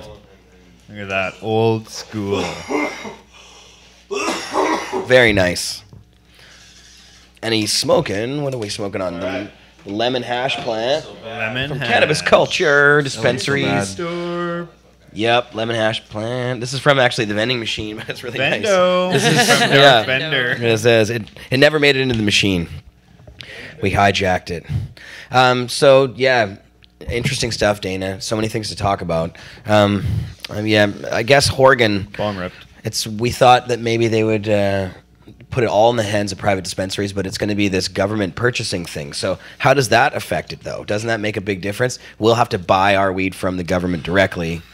Yeah, no, not. You want to buy it from the government. When you buy liquor, you don't buy it from the government directly. You can buy it at a bar or a pub where they'll sell it to you. Well, you can buy it at a beer and wine store. I The mean, government's had every bottle's gone through the government's hands. I meant though, you and right? I as dispensary operators. That's You'd probably have to. Well, yeah, I'm not sure how that's all going to go exactly. I think they're still thinking about it, but they do want to put that in charge. Isn't that what most other most provinces are kind of putting it through the liquor branch in some way, as far as almost I know. all of them. Whether they sell it through that or not, they're all kind of putting it through there. I I'm hope not what they- surprised. I hope they Ontario opt was for- privatized, where you can only buy it at like the liquor store. Yes. And the beer store, and then here in BC it's a little different because they have off sales, and like other places can have like a beer and wine store, and we could probably open one and have a beer and wine store. But in British Columbia, all of the bars, restaurants, and everything else buys their liquor from the government. Yeah. And the government buys it from the brewers. With a caveat, you're allowed as a microbrewer, I think, to sell to a number of stores in your local area. Kilometers or Yeah. something, yeah. So if they allow Yeah. something like that for growing, I don't know how that But I would think work it's- exactly. but- It's going to make it more expensive. I feel that every person in the middle of it makes it more expensive. Yeah, right? they're And middlemen. So because they're going to be buying it from. They're going to have to make a license, get a deal with the licensed producers. And some provinces out east have been doing that, making deals. And I guess it means if the province doesn't make a deal with that licensed producer, then we can't get their stuff unless we mail order it from them directly, because that still might be an option. Right. And if I was the producer, I might be thinking about, hey, forget going through the provinces. I'm just going to do mail order, because you can have a much more competitive price. You don't have to then pay, like the province will still get taxed, but if it doesn't go through their middleman, that means if that person adds on however much a gram to going through them, there might be options for direct mail order to people that will make it cheaper, right? So some LPs might, because as far as I know, that was part of the deal. The federal government said, even if your province doesn't have it ready on time, you're going to be able to mail order it from our LPs everywhere in Canada as soon as it's legal, right? They're always going to be access. That's what they said, right? So I could see that being a thing. If I was an LP, I might be thinking, why would I want to sell it to a province in bulk? They're going to want a better price. I've only got however many pounds that I make, and I'm selling out of it already because there's so many clients. Why don't I just sell it, keep doing what I'm doing, keep mailing it to people? Then there's no middleman, and I can charge a bit more and still undercut and make it. You know, I think there's lots of possibilities there. I think the person who just smokes a gram a week, you don't care if it's $6 or $12 or whatever. Really, most people don't, because you're just having a few puffs off a joint, and that's most users. But most of the cannabis doesn't get smoked by those people, right? Most people who use cannabis just use a little bit once in a while. But most of the cannabis gets smoked by people like us in this room that are going through, an ounce a day or whatever, the equivalent thereof in terms of extracts and edibles and stuff, or whatever amount we smoke, heavy users, right? Yeah. And we're more price sensitive, right? I mean, we've already got great contacts as well, so we're only going to buy legal weed if it's cheaper and even better than what we're already getting, right? Better be good. That's all. And so and so it's good. So I see there like that there's going to be that price sensitivity that a lot of people are like, yeah, I don't care, $10, but I can't pay $10 a gram. I'm going to go bankrupt or whatever, right? If you're trying to pay that kind of price for everything, or $12 a gram. Yeah. So I see a lot of confusion. I see a lot of people running out of weed. I see the stores of these weed shops not having a lot on them. I see it being very expensive in the beginning, because I might even go buy a legal gram just to have a legal gram out of the shop for fun. A lot of people are just going to buy one just to put it on their mantelpiece in the first little bit. There's not enough. So I think the price will be quite high, because people are going to want to buy a little bit of legal weed. They're only going to have a little bit. It's going to, but the black market will continue if they don't make it affordable, and if they don't have the options. Here's the thing about potheads: the craft market, right? They're snobbier than the cigar people or the wine people. Like, pot people are the ultimate snobs, so they're not going to want, because they know what good shit is, and they're not going to smoke non-terpy, all that tweed garbage that shows up in a sealed container, and you open up and you can't smell anything. Right? It's garbage. It's not. No, I prefer my weed triply irradiated. Thank you very much. Right? Yes. 14%. Exactly. I want to run that through again. Make sure it's clean. 14.4. Exactly. Out of there. No, it's not. 15. I'm done. It doesn't make sense. They should just have it where there's some testing system where you have to show that you've had your pot tested for pesticides or other things, and then they should allow everybody to take part. Yeah, well, you don't, but you roll her up and be like, I'm not even saying that. If you want to home grow it and share it, that should not be regulated really at all. Although if you're purposely poisoning your weed to give to people, maybe that shouldn't be allowed, right? But if you're selling it, there should be some kind of oversight in some way to make sure that you're not putting crap in there if you're selling it, or that whatever you say in the label is reasonably accurate to what you're getting. Yeah. Yes. Those kind of rules, I think, are a good place for government to have some kind of regulations on things like they do with other stuff. Sure, because I might sell weed that's got mold in it, or I might sell weed that's. I might sell you a. Well, but Neil, even if you don't die, that doesn't mean that there's not a problem with that. Neil, Neil is arguing that right now, because of the way that the market is now, there's no danger, no danger.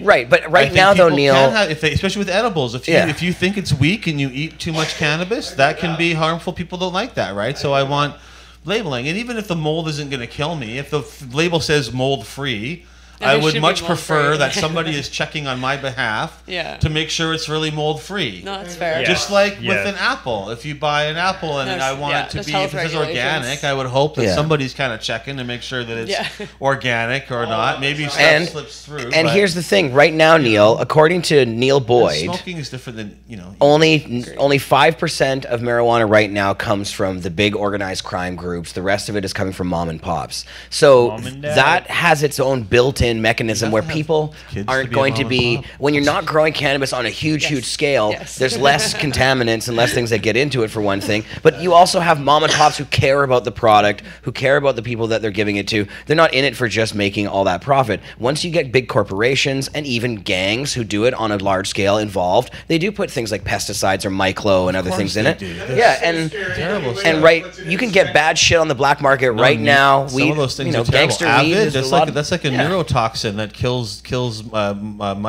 spider mites by making their brains fry, and it'll do the same to you if you spray your plants with Avid and stuff. That will your flowers. That'll fuck you up, and I don't want that. Those kind of things in my plants. And somebody should be. I'm happy to have some kind of testing on that. Having the customer test it all themselves.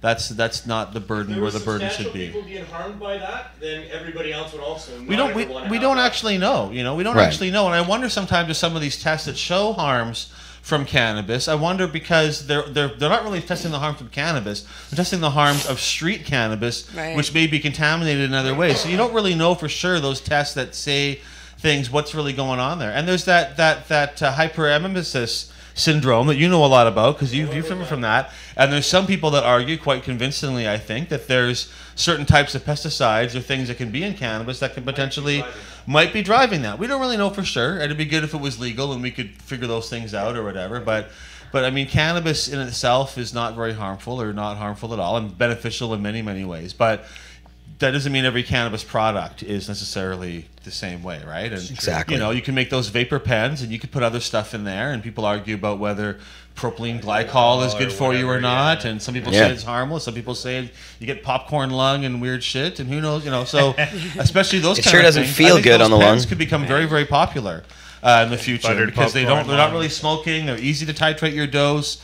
And those, I think, are something that I think also you want to be sure that people know what's in that stuff, right? You don't want some contaminated weird, you don't want to be smoking weird stuff, right? So let's keep it. Talking about the green bud, we used to have people jumping in dumpsters to get the trim and stuff. There's just never been substantial harm from any. Ideally, and if weed was cheaper, then I think people would be less motivated to do weird stuff to it. If your tomato crop goes bad, you don't think, oh man, I gotta save my tomatoes. You're like, oh shit, I got a couple of rotten tomatoes. I'll cut that piece off or throw them away or whatever, right? But if that's your whole livelihood, that 50 square feet of tomatoes or whatever, that's like much different, right? So I think just getting the price down on it would be the most powerful factor to solve all these problems. People ripping off crops, people stealing plants, all these things. All of it. I tell you though, next fall, people are going to be growing 50-foot plants in their backyards all across Canada.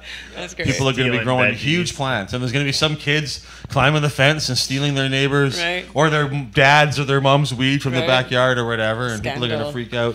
And then it's just kind of going to be fine. C-Ray says right now, Health Canada Roundtable talking about 30% THC concentrates. Yeah, I was just reading that. That 30%. Jeez. Hey, it's up from the 1% they were at before. Yeah. Early, like yesterday, they were at 1%. Now they're at 30%. That's great. So that's good. We'll get them up there. Why isn't it 90% or 100%? Why isn't it 100%? Exactly, because that's better, more pure. But nevertheless, they think those kind of things probably be available for medical stuff, But I don't know. Anyway, 30% is better than 1%. It just shows that they don't understand what they're talking about. It's completely ridiculous. They're just like, it's just total garbage. The 100% stuff should just be labeled clearly, like buy this one, not the one next to me. That's only 30%. Right. But, exactly. That's a clear label. Wow. Although you might want people might want weaker stuff too. I predict that legalization will mean a lot of weaker cannabis products going on the market. Oh hell yeah! Because a lot of people, because prohibition pushes you towards the strongest stuff, and legalize. I kind of Neil saying, well, that's why we all smoke so much weed because it's illegal. As soon as it's legalized, I'm quitting pot. Boom. I'm gonna move on to mushrooms every day. That should be the next. You keep talking about opium. Realistically, probably opiates should be legalized too. But I think the next one that will be fully legalized to buy in a store in some way, I think it'll be more like the psychedelic class, right? I just got to eat my mushrooms. They'll go through the same. On the plane here. Yeah, there we go. Yeah, they'll go through the same concept of being medicalized, and we're seeing that now, right? Where people start to see mushrooms and ibogaine and LSD and these things as medicines, and especially MDMA for veterans and trauma victims, just like cannabis. Stress, And so, and then you start to change the way you think about it, and then you realize if it's a medicine for one person, it's medicine for other people, and then you realize after it's just good anyways. And so I don't for know. It's going to be everyone, another many years, but I think that we're starting to see more research.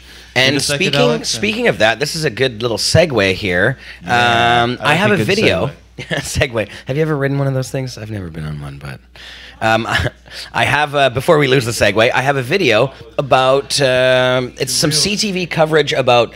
I think the headline is, "Should we be legalizing more than just cannabis?" Yes. So we should probably play this video right now and see what they say. It's a pertinent discussion. It is pertinent.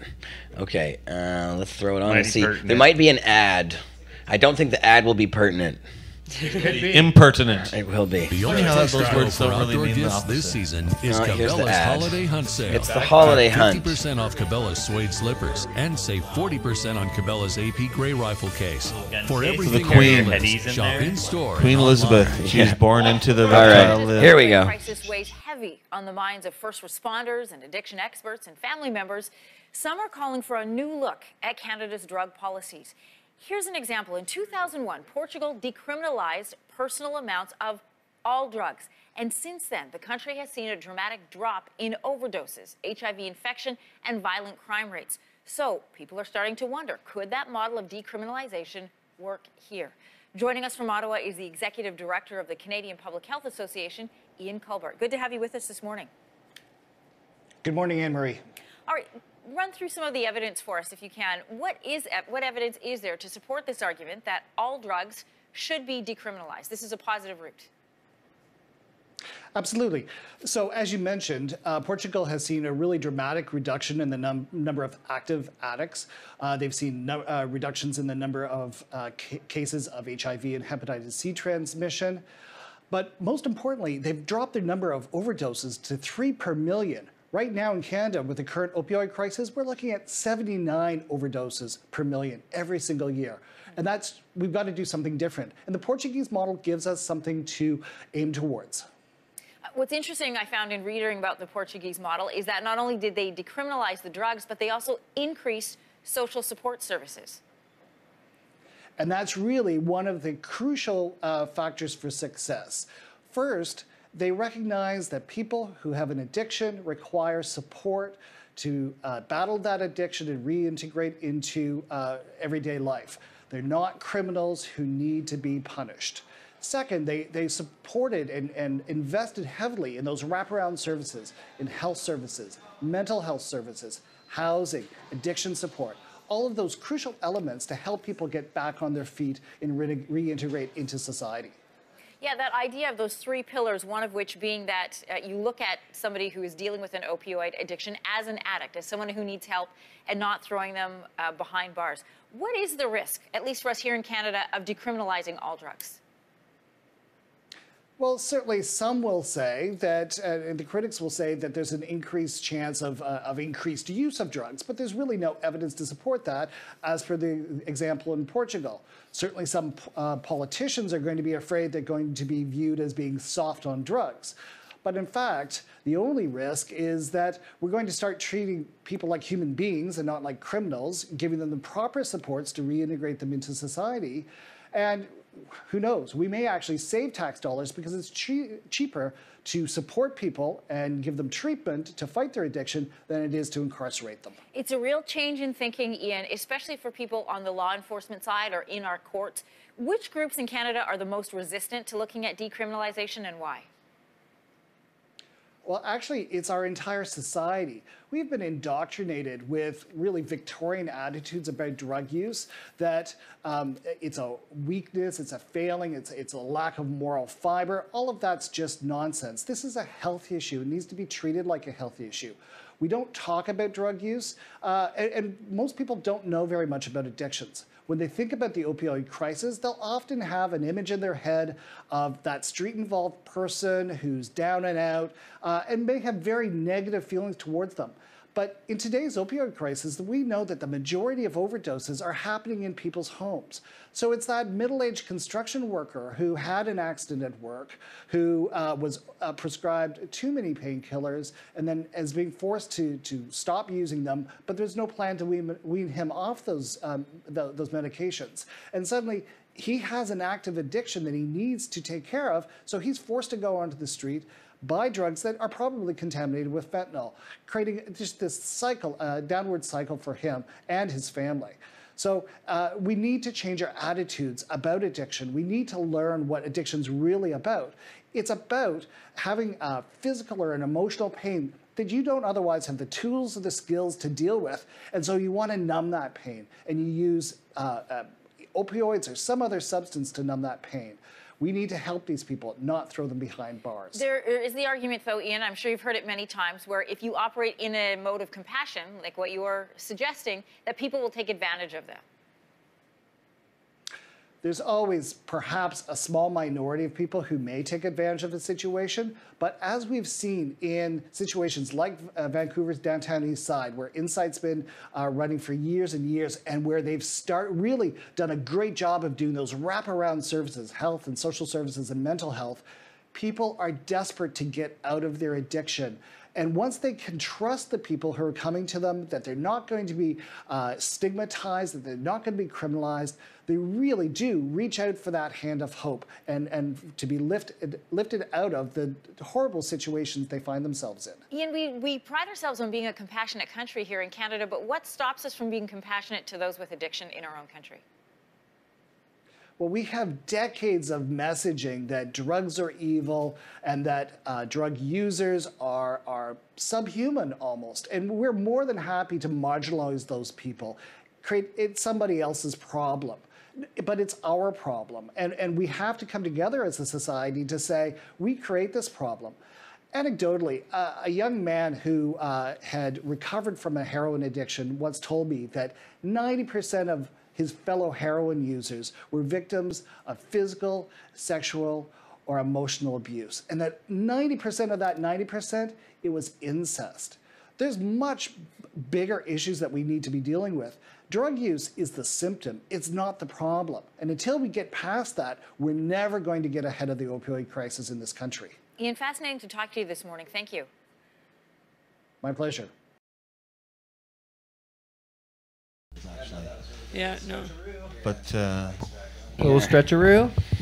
Yeah, well, that was a great clip. Actually, I hadn't seen the whole thing before, but I'm glad we played that. Yeah, like that guy. Yeah. Although, yeah, and it's very good. The one thing they always talk about addiction and addicted people, and certainly those are a lot of the worst, people who are the worst done by. But there's a lot of just weekend warriors and occasional users who also die and have problems and just want to take some MDMA with their loved one and get the kids a babysitter, and then they both die too, right? So there's definitely people who are drug addicts who are having these things happen, and because they're taking, if you're an addict, you're taking drugs every single day all the time, so you're rolling those dice way more often. Right. But it's not just about addicted people, and there's a lot of people who use drugs who are not addicts, who use heroin who are not addicts, or who use cocaine or ecstasy or any of these things, right? So there's definitely a lot of there's a lot of recreational drugs, and some of them do have addictive properties, but that doesn't necessarily mean that everybody's addicted to them. Exactly. So I'd like to mention that. No, it's very good point. That guy was good. Yeah.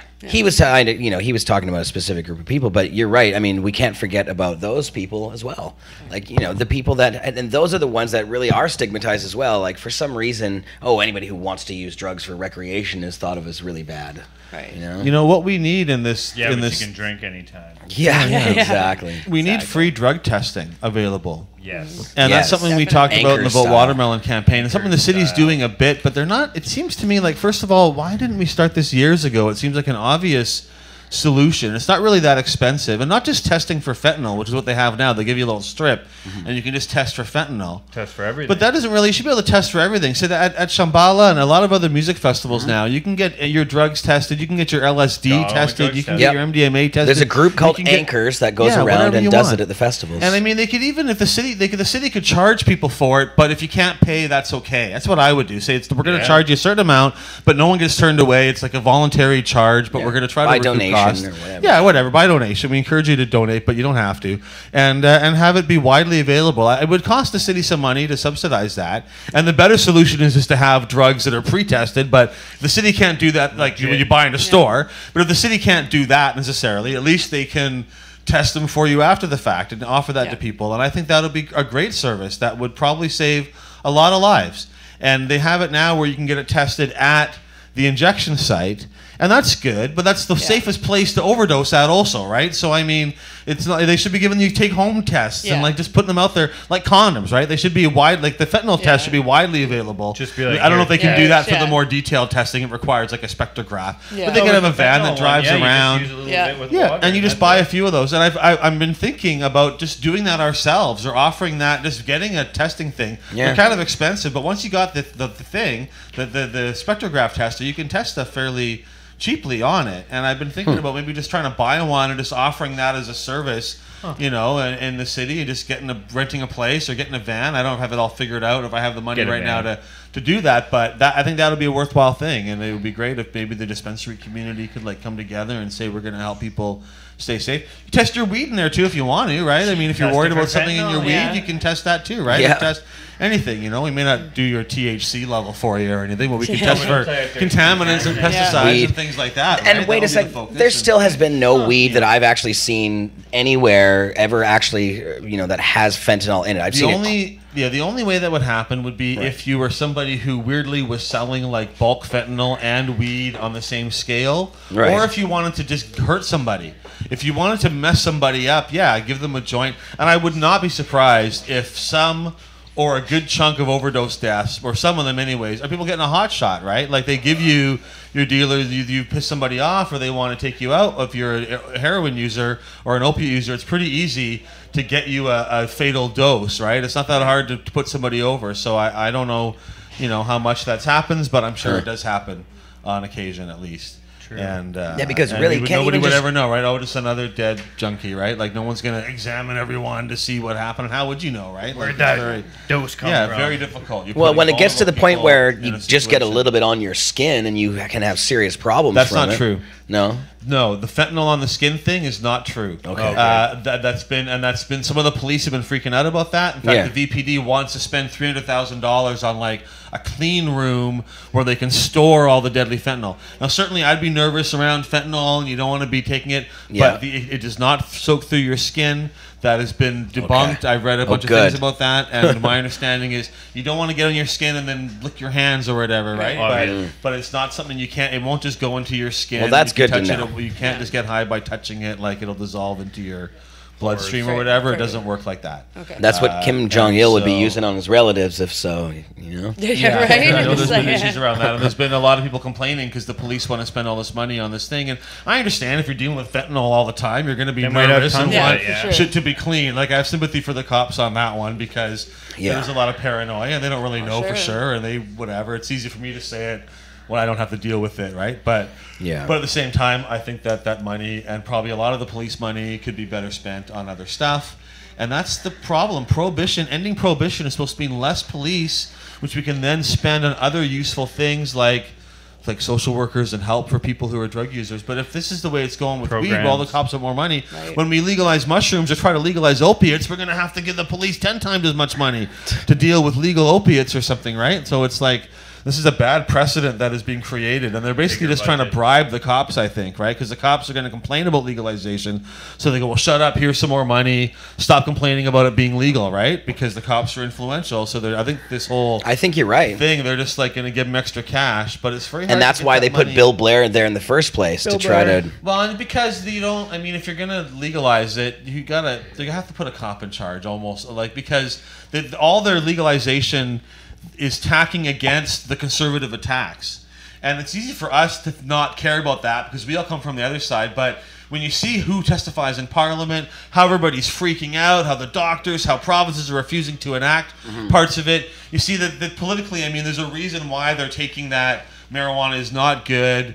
We still gotta, but unfortunately, it also leads to a shitty kind of a legalization, and it comes from the wrong perspective, right? But I wanted to talk about this doctor thing real quick because just this week we saw a group of groups that are putting this information out saying that medical marijuana is overrated, and they don't even really believe in it, or there might be more dangers than good in using medical marijuana.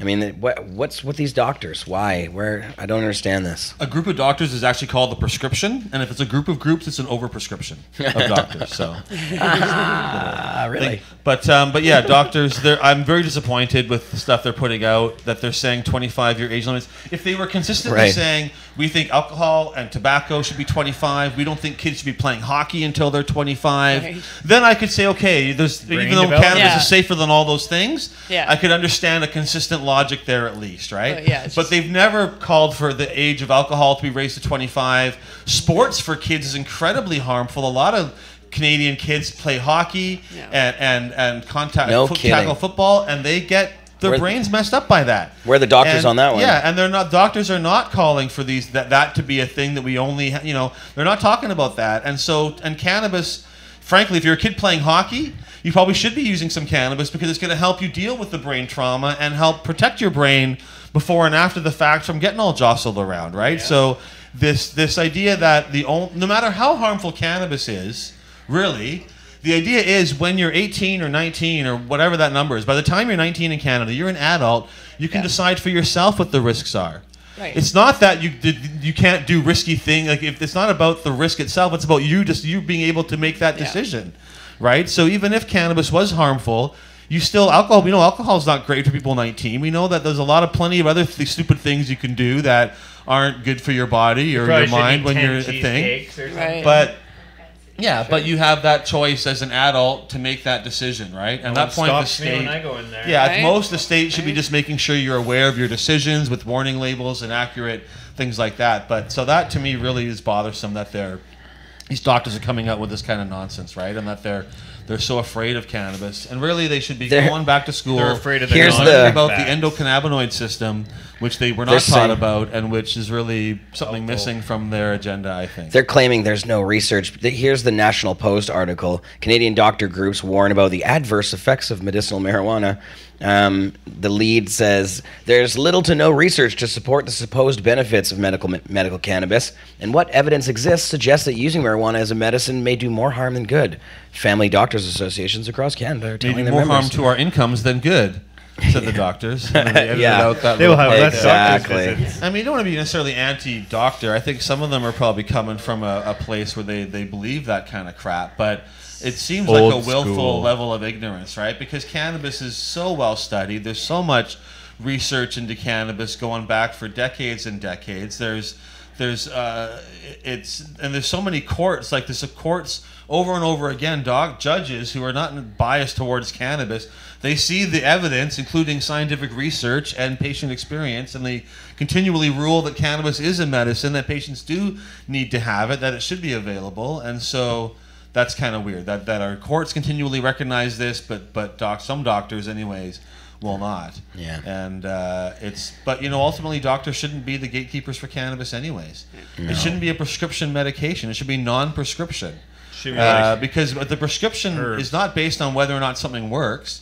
It's based on whether or not it's too dangerous for you to take it yourself without some kind of medical guidance, right? Having a doctor be the gatekeeper. So if cannabis is effective and the risks are very, very little compared to other pharmaceuticals, compared to aspirin, which you can buy a lethal dose of aspirin at a gas station. Yep. So cannabis, I think, should be available as a non-prescription medication in the same kind of way.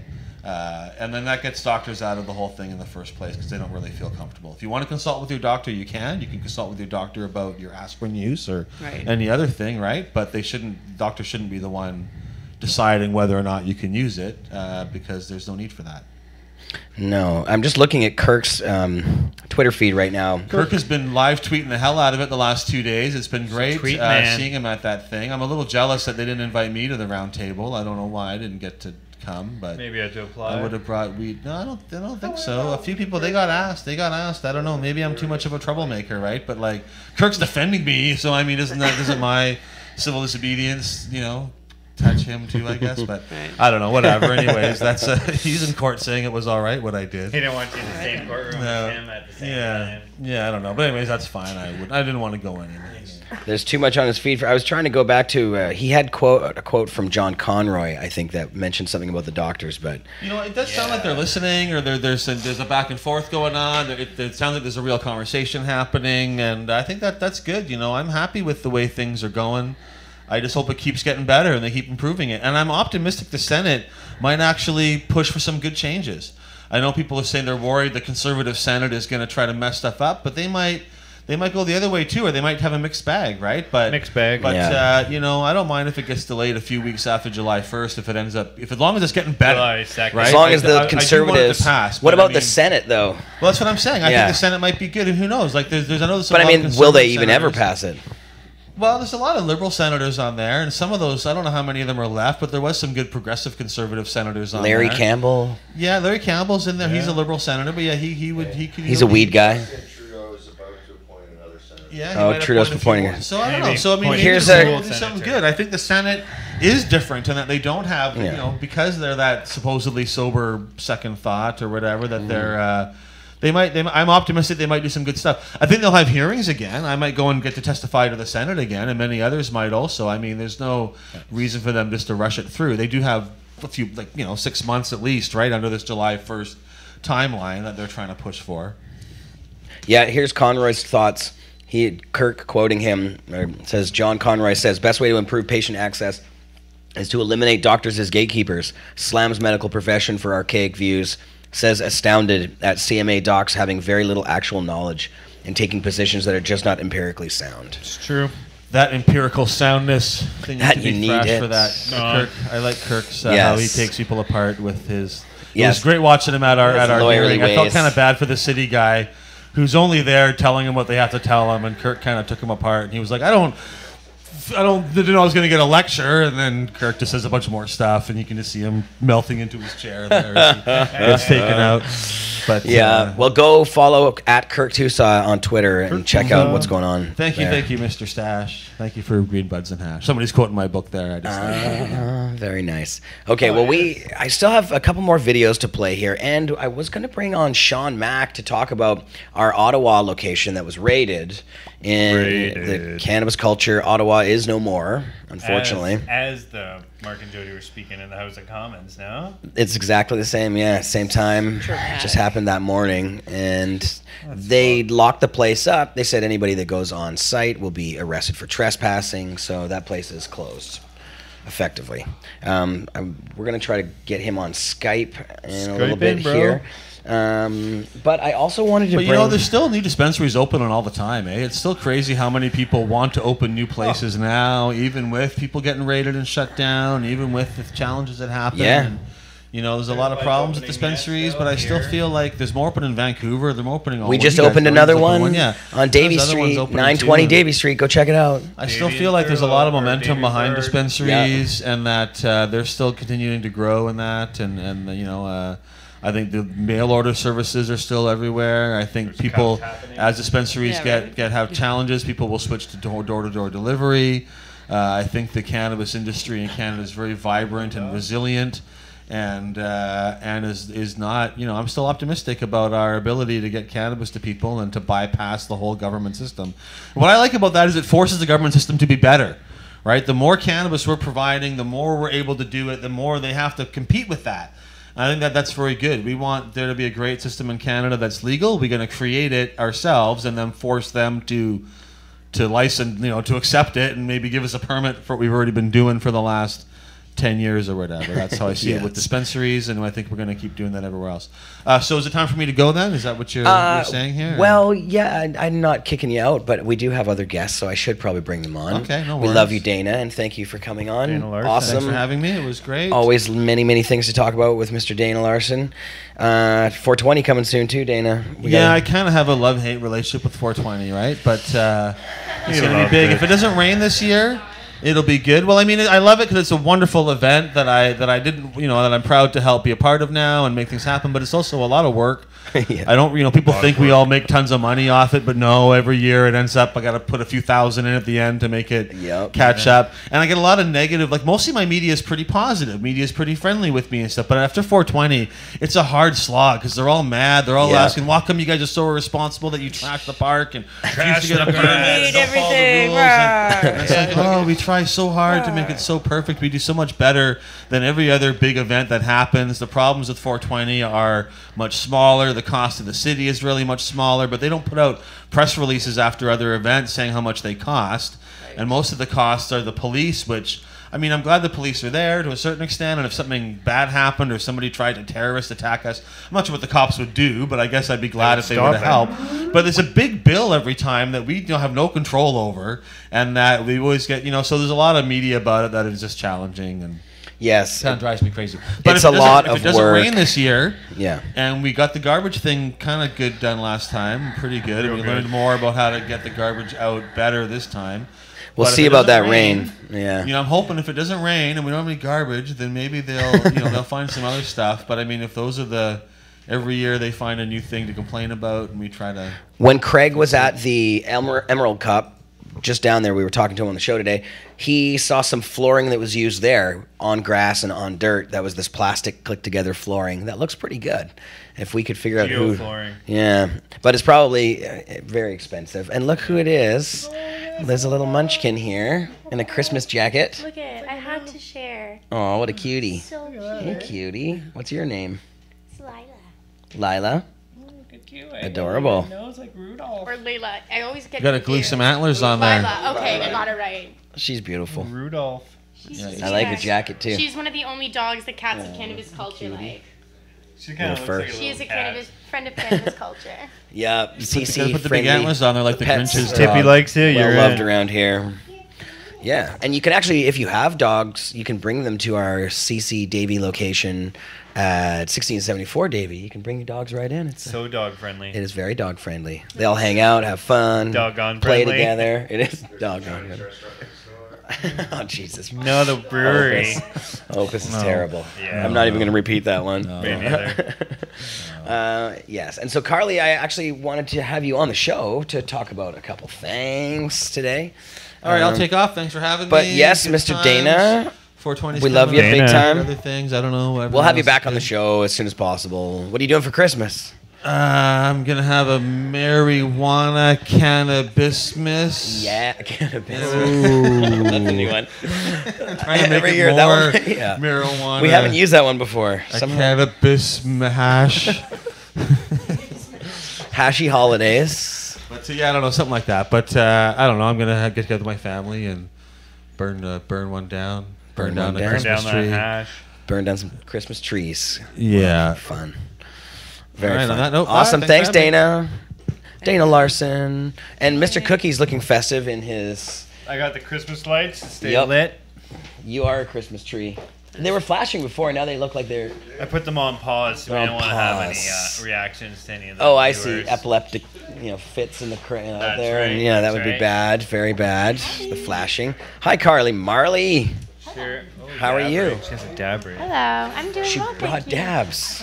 That's nice. Thought I might have Your said- hair is blue. My hair is blue. Oh shit, blue hair. Does it show on the camera at all? It Or does. no? Just It slightly. Just a little bit. Yeah, you can Just see a it. little bit. In person, you can see it a lot. Yeah. How It'll are be you? more. I'm doing well. I'm doing well. Yes. And how is your show going on Pod TV on Monday? It's The 420 going Lifestyle? very well. It's a lot of fun.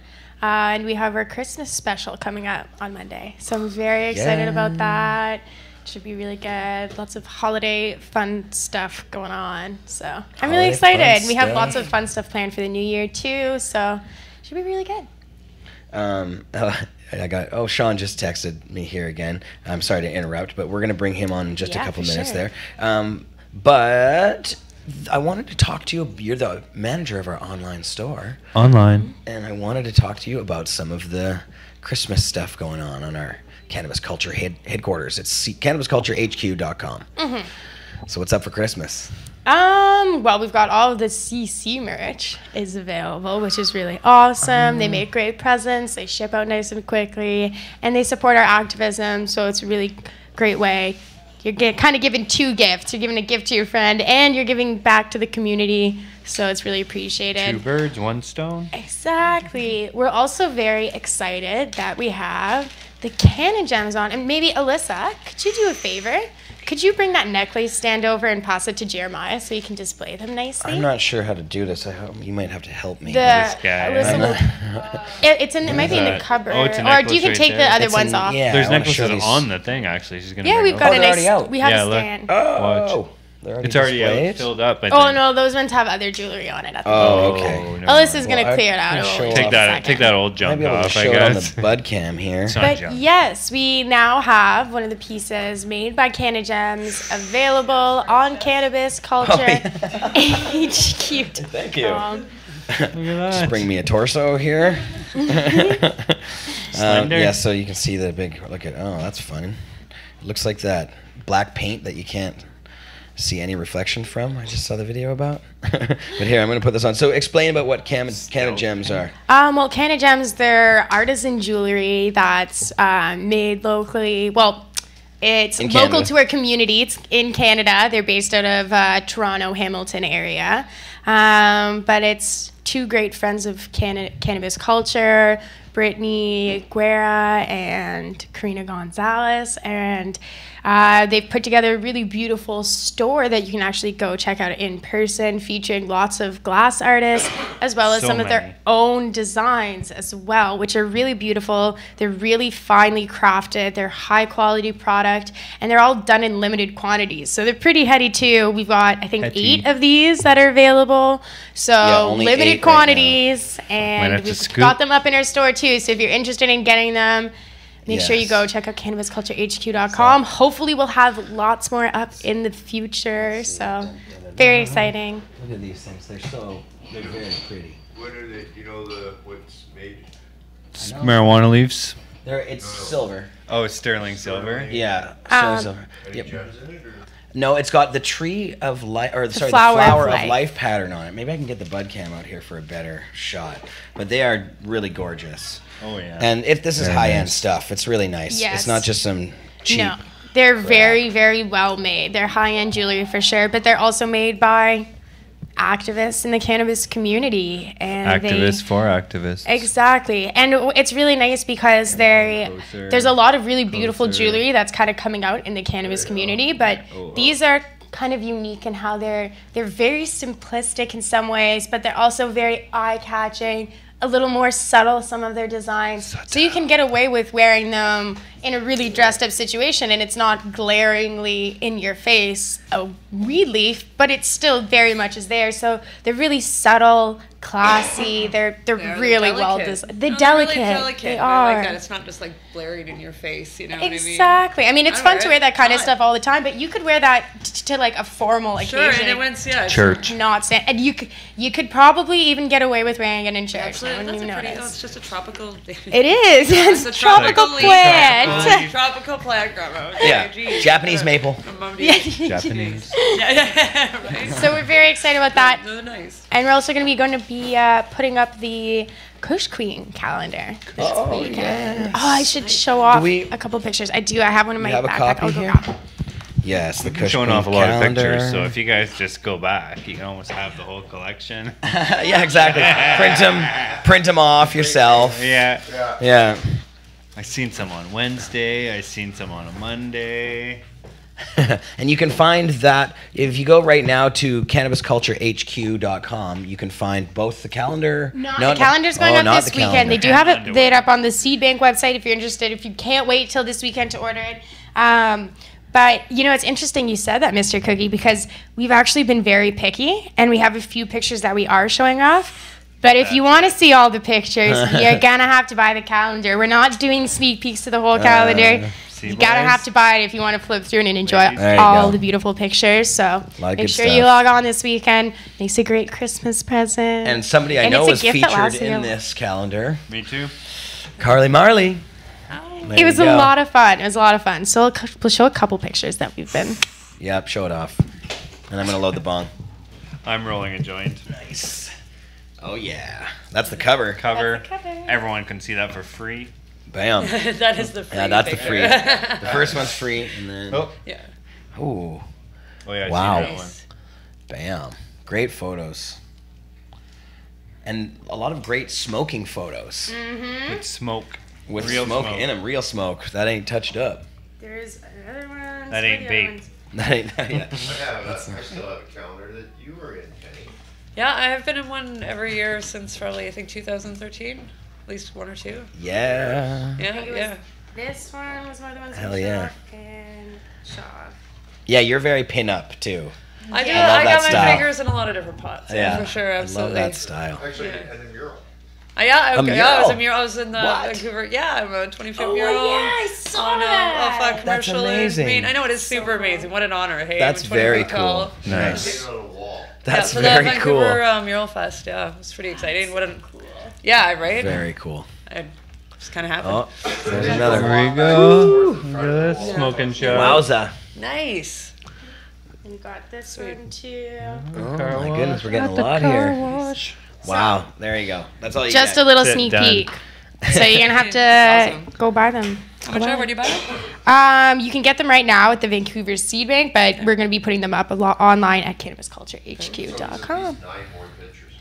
There Yeah, is. yes, exactly. There Those are is. going to cost 12. you. No, there's only 11 months that year. Oh, there's a Yeah. it's a leap year. Yeah. And we're going to be Elite doing millennium. a kind of launch party sort of thing in the new year as well at the lounge. So we're really excited about that. We haven't worked out all the details yet, but it'll be kind of like a meet and greet, say hello, come by your calendar in person. So Get it we're excited signed. for that. Yeah, exactly. Right, We'll do some right. autographs. It'll be fun. There you go. Yeah. Very cool. Well, Reenact some of the photos, Maybe a couple. the smoking ones. I don't know if we can get the cars inside of the Cannabis Culture Lounge that easily, but maybe the motorcycles. We'll have to CGI. see. yeah, it's hard to get him up the stairs. Right.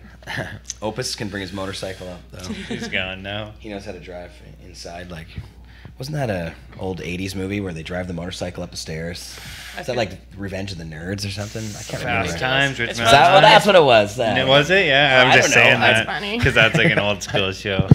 The chatters will probably know. Chatters. So I'm gonna try to bring Sean Mack in here. Sean Mack. That's right. I'll actually be So back we in a few minutes. can We can get him to tell us what happened out there at the raid. And I don't know how this is gonna work. I'm doing it all on the fly here. Fly boy. Fly boy. So call on there. yeah. I guess I gotta find him first though. I have his name. Like I have his, I'm not gonna say it out loud so everybody can call him all day and all night, but how do we add a new person here? Just write it. Oh, add contact. Or So- yeah. there we go. Okay. All right. So, and what are you dabbing on over there, Carly? Should be dabbing on. I've got some craft resin what is it? God's Blood, I think? I don't know. Yeah. And then I've God's also Blood. got some Death Bubba from Pleasant Mountain, and that came from 920 Davy Street. So picked it up Cool. last week. If you guys want to see some 920 Davy details, Street. That's the yeah. new Cannabis Culture. And we did broadcast from there last week, but unfortunately, our unit was a little choppy. We also and had some staff on the show on Monday from the new location. So if you're interested in hearing some details about where they are, what they're up to, what sort of products they have, we showed off a lot of stuff, got into a lot of details on our show on Monday. So you can go check out this week's episode of the 420 Lifestyle Show if you want to hear some more about that location. Yeah, and then I just added as a contact here, right? A ball toker? Uh-oh, what's going on I think there? you're calling him or something. Choose the camera you want to use. Microsoft Live Cam. We can use one of these. It doesn't actually show us anything. I can see you. You can see see you. us. Oh, there we go. We got 'em now loud. you can see XSplit, hopefully. Hey, man, how you doing? We can hear you.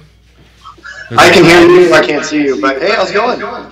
Hey, I'm going to turn your volume down just ever so slightly here. Except now, hopefully you can see us. Oh, you're kind of flipped on your side. Tipped over. Tipped over. Wonder if that's us or you. That's funny. You just rotate that? Yeah, is your camera rotated possibly? I wonder how that goes. Ah, Oh, there you go. Oh, we had you for a second perfect there. You might have been on just a weird angle. Can you see me? Yeah. Yeah, we got you now. Now I'm going to bring you in on the, Trying to, get like, rid of that move you one. Bring over. you in here. Yeah. Oh, there. We can just do it right on top. Whoops. Uh-oh, I pressed the wrong button. Here we'll go add widget, Skype video. There we go. Look at that. There he is. I'm Carly moving you over top. Over top. Yeah. There he is. What's up, brother man? Hey, how's it going, man? Now we can hear you and see you perfectly. And he's dabbing too. Dab it up. Carly's dabbing. He's got the electric nail. What are you dabbing on? Headband. Nice. And he's got the Cannabis Culture shirt going on. So, my friend, trouble out there in our nation's capital. The head knows. Yeah, a week ago on Thursday, I got woken up at 10 a.m. The cops were there before open. Like, the guys kind of had some nervous moments about opening up the store with the cops right in front. But whatever, usually if we can see them, they're not there for us, so they opened the store, no problem. And as soon as they sat down at the door, the bailiff walked right in and handed the eviction notice to the guy at the front and said, "Get out." They detained everybody inside. I guess the guys inside tried to run out the back and there was somebody waiting for them. So they sat there and they talked to them. The worst part is we had a couple people that are usually present at every raid that we have there in Ottawa. Because they live close, as soon as the raid happens, they get down there, they start yelling, they start taking pictures and all that. So a couple of people that were inside happened to be the people. When was the last time we got raided? October 3rd. So they recognized. Even that long ago, really.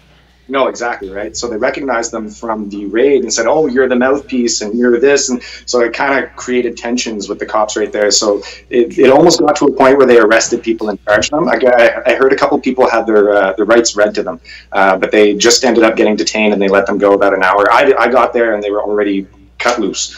And so it was really, really quick. But yeah, so they changed the locks. We can't get in. Anybody, like you said earlier, anybody inside is charged with trespassing. It's a really sad day. I've been around just kind of hanging out in the area watching who's going by because we have a sign up telling people to go to our other store, Cannabis. It's down at 141 Preston. So as I've been there just kind of checking on the sign and stuff, I'll literally watch people walk up and get within the eyesight of the store and go, "No!" and yell at the street. And it's heartbreaking, man. It is, absolutely. And so like it's awful. But actually, the day that we got raided or evicted, right around the corner, I have an awesome shot of it. You can see an ambulance that got called for an overdose, possible overdose. I don't know if it actually was or what it ended up happening with it. But and not to say that we were the cause of that overdose, but it's just the contrast of how ridiculous that is when you have this sort of situation happening on the side of the block where our store is. And this was a priority for them for some reason. So it's kind of frustrating and ridiculous to see. Actually, I want to show this. This was the paper. I don't know if it's showing inverted for you guys, but this is the paper. So they had a big 2-page spread for us. It was awesome. And then literally the next page, there's an emergency opiate crisis. So ridiculous how they can put that side by side, and that's just supposed to be kosher, and we're supposed to accept that raiding dispensaries and that sort of thing is the way it should be just because of the law. The law that was doesn't. quite the article about that was all about the raid, that first Cannabis Culture article there? Yeah, it was all about the eviction. It was basically a bunch of just talking back and forth with what the landlord had said and, just back and forth politics about the stupidness of it. The thing is, the landlords want to pretend like they don't know what's going on. All the landlords know exactly what's going on. This story's been said a million different times with, they said it was a medical dispensary. I assumed it was just like every other clinic. Bullshit. Everybody knows when it's a medical dispensary in today's day and age with the gray market and all that sort of stuff, that's exactly what's going on. So it's basically, we assume it's been peer pressured by the police or any other sort of influencing bodies that have just kind of convinced them that now is the time, it's impending, it's going to happen, you might as well fold now before we have more tools to fight you with. So it's really unfortunate that they kind of got bullied into a corner where they felt like they had to get rid of us. Yeah, well, and this time too, they mean business because they're giving these massive fines out, or they say they're going to give massive fines out. And on that location, they actually said they'd arrest anybody for trespassing that goes in there, and they give you guys an eviction notice. So it looks like this one is pretty much, there's not really a chance of going back in that location at least. Well, what do you think of that? The lawyers have tricks, right? That's why they get paid the big bucks. They have their ways of arguing whether that eviction was even legal. Who knows? We have 30 days before all the property inside ends up going to the property manager. So within that time, I'm sure there's lots of ways for people to fight this or argue cases against it or anything like that. I don't know, but Right. At least get the property back. Hope, because that's a piece of history. At the end of the day, cannabis culture is something that kind of put this movement to where it's at today. Dispensaries really became a big thing when cannabis culture made it a big thing. Not that they weren't around before, but cannabis culture has really been at the forefront the entire time. So to see something like this kind of just all of a sudden disappear, it's kind of hard on everybody, the team included. Well, yeah, we got a lot of media attention, so we were really sort of on the forefront of that at the very least, and in people's faces with it. And the cops, man, that's what they don't want. They had to make an example of our good example, you know? Yeah.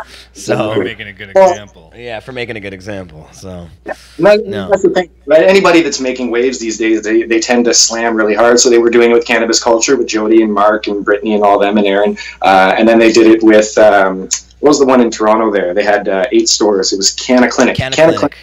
They rated them non-stop. And I don't know if you've heard, but Eden in Toronto has been rated twice in 2 days. Or it's 3 days. It's 2 days apart. But so that seems to be the next one that they're going hard after. So seems like they're just kind of picking the ones that are making waves and trying to make an example out of them and say, if these big ones can't handle the heat and they shut down, how do you think you're going to do it to all the little and less ones? So, like green. They did it to Weeds too, Don Briere. Absolutely.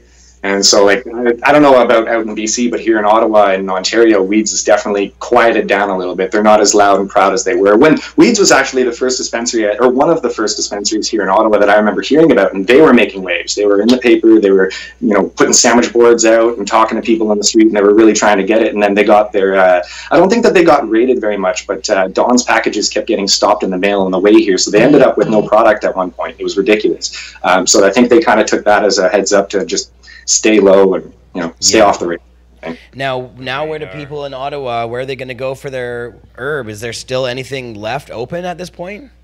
Yeah, unfortunately here in Ottawa there's there's a crap load of dispensaries. I said there's probably about 20, and as much as that's not much compared to like a Toronto or maybe a BC, here in Ottawa for our kind of densely knit population, it's almost sufficient. But that being said, most of them are run by Green Trees or Canna Greens, or these are companies that just don't care about their product. It's like you had mentioned before with the mass scale that they kind of grow on, where they put pesticides and they put all this other myclos and all that bullshit that you don't want to end up smoking. These are the places that people end up going to when they don't have another viable option. The great thing about our city is that we do have another option. It's not a cannabis culture per se, it's Canna Bliss. Like I mentioned earlier, it's down at 141 Preston. It's the same sort of products, the same sort of service, everything you'd expect from a cannabis culture, and it's even some of the same faces that you'd recognize from our Bank Street location. So if anybody listening here in Ottawa is needing another place to go, definitely go and check them out, because you'll be very happy you did. Excellent. Yes. Yeah, we're big supporters. That's good stuff.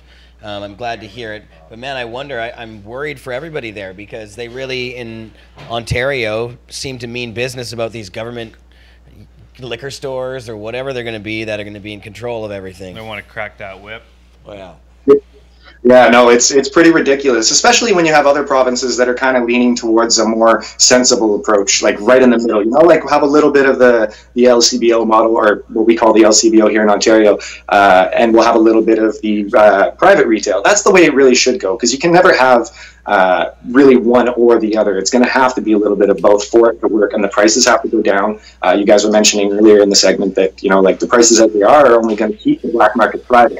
So while we might not have stores right out front, this mail order system is ridiculous, with the LPs sending out weed every single day to thousands of people across the country, hundreds of thousands. Who's going to stop anybody from running an online store? How are these packages going to get stopped and checked in a timely manner to still get out on time with all of the marijuana that will be going through the system in a single day? So I think that's probably the next system is going to start to move into, with dispensaries, like how they mentioned the $1 million fines and $250,000 individual fines and 2-year jail sentences for landlord. The ridiculous of that entire situation. I don't expect too many people to want to stand in front of a counter selling weed for 14 years in jail. If that's going to be how it goes, and it does get passed, fines, yeah. Well, exactly. Right, like one or the other, or even both. Like that's kind of, you declare bankruptcy, you end your life at that point. There's no coming back from that. Claim bankruptcy, it stays with you. That's true. That's absolutely true. With that being said, like the mail system is probably where this is going to end up going, and really, it's unfortunate. But the black market is going to thrive off that, for absolutely sure. And it's unfortunate because this whole thing that they're trying to argue is keep it out of the hands of the children, keep it out of the hands of the black market. Well, you're doing neither one of those because it's still going to be available. You guys mentioned the 10-foot pot plants in the backyards. The kids are going to climb the fences and grab those and stick it in the toaster oven, and little Johnny's going to get high, and it's going to be in the toaster oven. Just like, oh, what's your name? We tried it. It works. Yeah. You can't hotbox a room with a toaster oven. DML helped us successfully get the bud to burn. So apparently, I saw that. That was pretty impressive. I didn't think it was going to work. It was not the way I would recommend smoking cannabis, and it smelled like a campfire, and it didn't get any of us high. So I don't think there's any concerns whatsoever. But it has been tested. That's funny. Yes. Uh-oh. Where did we go now? Look, we got... That's weird. Did we lose Sean? What happened Sean, here? you there? I think we lost him. Sean, you're still there. No, it's so oddly we don't have you here. I'm going to try to add you again. Hold on a second. Desktop. That is very strange. I'm actually going to add it on a different scene, so it's going to go black for a sec there for all our viewers at home. But it's not really down. There we go. Now it's working. And strangely, it's still doing this like portrait style instead of landscape. I don't know what's going on, but whatever. Yeah, at least we can see you. That's all. It's. I haven't been able to see you guys the entire time. I'm just kind of looking at myself, so I don't know what's up with that. No, I know that it's. We don't have that part. I'm sorry. Yeah, you. I think if I do this, you could see what. There it is. You can see now. You see yourself. Do you see yourself? That's like Inception. I've been able to see myself the entire time. Oh, I can. Yeah, it's like totally Inception style. Yeah, but now we're gonna be glitching the Matrix. Yeah, it doesn't work as well. And then you can see if I switch this, then you can see us. Yeah, there you go. But then when we flip to you, or wait, where are you now? When we flip to you, it gets all choppy, and there's too many of you. So we, unfortunately, I'm sorry, my friend, we're gonna have to shut that off. But that's just the way the cookie crumbles sometimes. The technology these days. Cookie crumbles that way. Yeah, Mr. Cookie Crumbles. But as long as we can still hear you, can we hear you, Sean? Hello, hello. Oh, yes, we can. Perfect. Yeah, like a good hearing thing. Yeah, that's right. So yeah, man, I appreciate you coming on and telling us how things went out there. I mean, it's brutal. How the cops themselves, when they're doing this stuff, are they like brutal about it? Are they like, where are they on the level of brutality about this? So we have a couple different levels of cops, like in any, obviously in any system in any city, but like when the cops come in, there's the regular police officers. They have their squad cars, just like any cop you'd see walking down the street. And then they have the SWAT officers. They're not actually SWAT. I think they're the Darth, drugs and armed something. Regardless, they come in with the tactical gear, and they're in the balaclavas that you usually see in the newspapers and all that. And then you have kind of, I wouldn't call them undercovers, but they're the detectives, basically. They're not usually in full gear of any sort. They just kind of have a jacket on that says police or whatever. So anyways, these cops that'll come in, the cops have absolutely no cares about what's going on. Myself, especially when I was arrested, the cops that I was talking to had absolutely no idea why this was actually important and why they were doing it. They had no care. They were laughing during the whole car ride to the police station. The cops themselves don't care. But when it comes down to the DART team or the SWAT team or whatever you call them, they'll come in and they act real tough. They hide behind their balaclavas and they feel like they can be real tough and they don't have to worry about it because they're not going to be seen out in the street. Well, the thing is, like, when they come in and they see somebody that they know from the last raid and they recognize them and they say, oh, you're the mouthpiece, they're looking to get some sort of a reaction and they keep feeding off that, and they'll be real aggressive towards the employees or anybody that's in the building, just kind of, not wanting to answer their questions, as they shouldn't. Nobody should have to answer questions to an officer coming in during a robbery like that. But anyway, so like they'll get real aggressive with them, and you'll see that difference. I've heard from the people inside the stores that the uniformed officers will generally look at those guys and kind of get in the middle and try and stop it and quell it down and separate the situation. But the DART team definitely likes getting up and aggressive in their faces, and it's usually the same guys, which is really the funny part. There's one guy named Bearcat, that's what he goes by, and he's got these caterpillar-looking eyebrows, and he likes to hang with the folks, and he's always there at every single raid, and he recognizes people and he calls them out on it, and he likes to be the asshole. He's Sergeant Asshole for sure. Huh. Well, yeah, I know, it's funny. It all comes down to individual cops sometimes, But yeah. Well, my man, I'm sad to hear that you guys won't be operational there, at least in the interim. or we're not really sure what's going to happen, but we'll have to play it by ear. And when we find out any more, we'll have you back on the show and get you to give us an update on what's going on. The update. Absolutely, man. Sounds good. Awesome, brother. Well, appreciate you coming on, and yeah, man, enjoy everything out there. Hope you have a good holiday. Is it freezing cold? Yeah, it's like minus 28, I think, here today. Oh my, jeez. Just like to give a shout out. I'm in Toronto next week, so I'm ready. Say that again, Sean. My turn now. Cool. Yeah. I'd like to give a shout out to the whole CC Ottawa team, Cannabis team, everybody down here, R2, Moose, Ming says hello, by the way. She wanted me to tell you guys to say hello. Tell her we love her. Yeah, but I will definitely. But yeah, everybody working down here hard over at Preston. They've kind of doubled up on the staff there because it's just become so crazy with the surplus of the team down there. So they're all working really hard, and they definitely deserve a shout out. So thank you for that, and Merry Christmas to all you guys out there. Hello to Dana if he's still there, and Neil and Carly and everybody else. Hi, bye. Happy holiday, man. Happy holidays. Thanks for stopping in. Excellent. That was awesome. And I got a dab right here, too. Ready to dab. That was Sean. And there we go. We got Skype. And here we go. What's he dabbing? Oh, that's solventless rosin from Craft Godbud. Old school strain from the islands.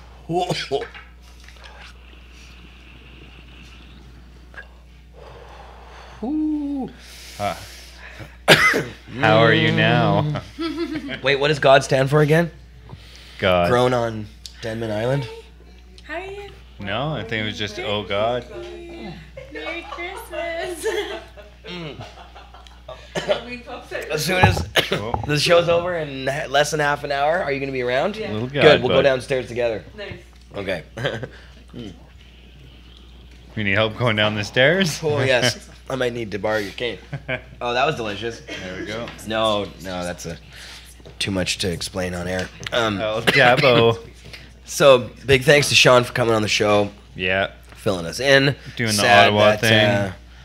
The Ottawa store is no more at the moment, but we'll see how that goes. So, well, what do you do? They locked him right out. That was like one of the more stricter ones that's happened over the course of all this. The imagery of them being like literally padlocked out of the building, that just reminds me so much of what we think of when we think of like alcohol prohibition back in the day, and like the speakeasies getting shut down and padlocked. And me and Opus have been saying it for so long. They were smashing barrels until midnight when alcohol prohibition ended, and they're gonna be smashing barrels until midnight when it comes to cannabis prohibition ending. Barrels of oil. And they're gonna be locking out dispensaries until midnight, the day that prohibition ends. And even after that, probably looking at how the regulations are being put out. So it's kind of a scary thing. So we haven't given away any tickets yet. We still have the Mom Cup giveaway Dab stab. to go on. That was the dab stab. But yeah, and there's Ashley on cam, by the way. Ashley's on cash. Ashley, and Opus is there, but we got to turn that cam ever so slightly in order to see him. That's or all right. He's just got to pop his head in there. I'll just slide. I'll slide over here there for a you sec. Go. Oh, we're making all. I got Weed Woman here today. A nice oh yeah, you do. Oh, I like that. I didn't even notice that. That's awesome. Right wearing Weed Woman shirt. Where can you get those? Or is that an exclusive? You have to know somebody. That's very cool. That's hetchy, bro. I had this given to me by Asia when I was working for her. That's very cool. A couple of years ago. A couple of years now. Yeah, this is going back like 2015. Yeah, actually, it's been a while. So we have to give away these tickets. It's getting so cool late. way. It's already 6:30. We should have been pacing this over the show probably, but everybody who stuck around through the whole show, they get rewarded. Those are the ones who are going to win some prizes. You want to come over here, Penny? Yeah, come on over. No, come on. Yeah, come on here. So can we pack you all in there? It's like the school bus. Oh yeah, exactly. With a 4-seater. That's actually a good idea, maybe. Yeah, there you go. There. Look at that. Yeah, there you go. It looks like a little parrot on my shoulder. Yeah. So good. That's funny. Okay, so I don't know how we're going to do this because we do have I believe have we no have idea. the It's a lounge rig. priority. I'm guessing like 45, 40, The 30. stuff, the envelopes to actually send this out to people. Wonderful, great. Yeah, It's so, that easy, so I think what we should do though is because gonna we do it have down. 2 general admission tickets. yeah. And 2 an online one and a judge one. That online one, everyone. How do we want to give these away? It's do real we wanna- simple. Give a judge's pass and a general admission pass together each. So you'll really have Yeah. to. People have to figure out who gets to be a judge and who gets to go judge. Well, and then they, Or can, be a they friend. can share the judges. Share the pass. friend. So one of those is an online judge's pass, which we're actually going to be holding a contest That's about, pretty by much the way. priceless. Right. So we could give away a judge's pass and a general admission together as like the Right. grand prize. Right, and then maybe, like, that one gets you to general go. admission, Yeah, and then we'll and give then out the we'll do general it admission by online. itself and then an online pass by Perfect, itself. perfect. Okay, that's All probably right, the smartest sounds way good to to do me. it. I mean, you're Because if you're a judge, you win the judge's pass. You might want to bring somebody with you. Of course, Because right, and if we're sending this away, I guess people. How does this work? If you win this and you're outside of Vancouver, You have to be able to come to Vancouver. we need you to be able to come to Vancouver. That's really the whole point of doing this. So it would suck to win and not be able to come to Vancouver or something. So, but I guess that's up to the people. Thank I you guess they kindly. could No worries. give it to the friends if they can make it or something. If you win, I don't know. Usually we do it with that kind of thing for the event. You have to come down to HQ and pick up the tickets. Well, Because then we know that they're able to come to the Vancouver area for the event. Exactly. I do have these envelopes though. Oh, That's that's an express cool. post So I envelope. could That'll get- actually Well, I mean, send it it doesn't out. even- There's Yeah. a while till the event. So Exactly. Yeah. Well, I mean, it's February 23rd to 25th, 2018. So there's So some you could time. plan. You wanna come? It's a great Sell it time. on eBay.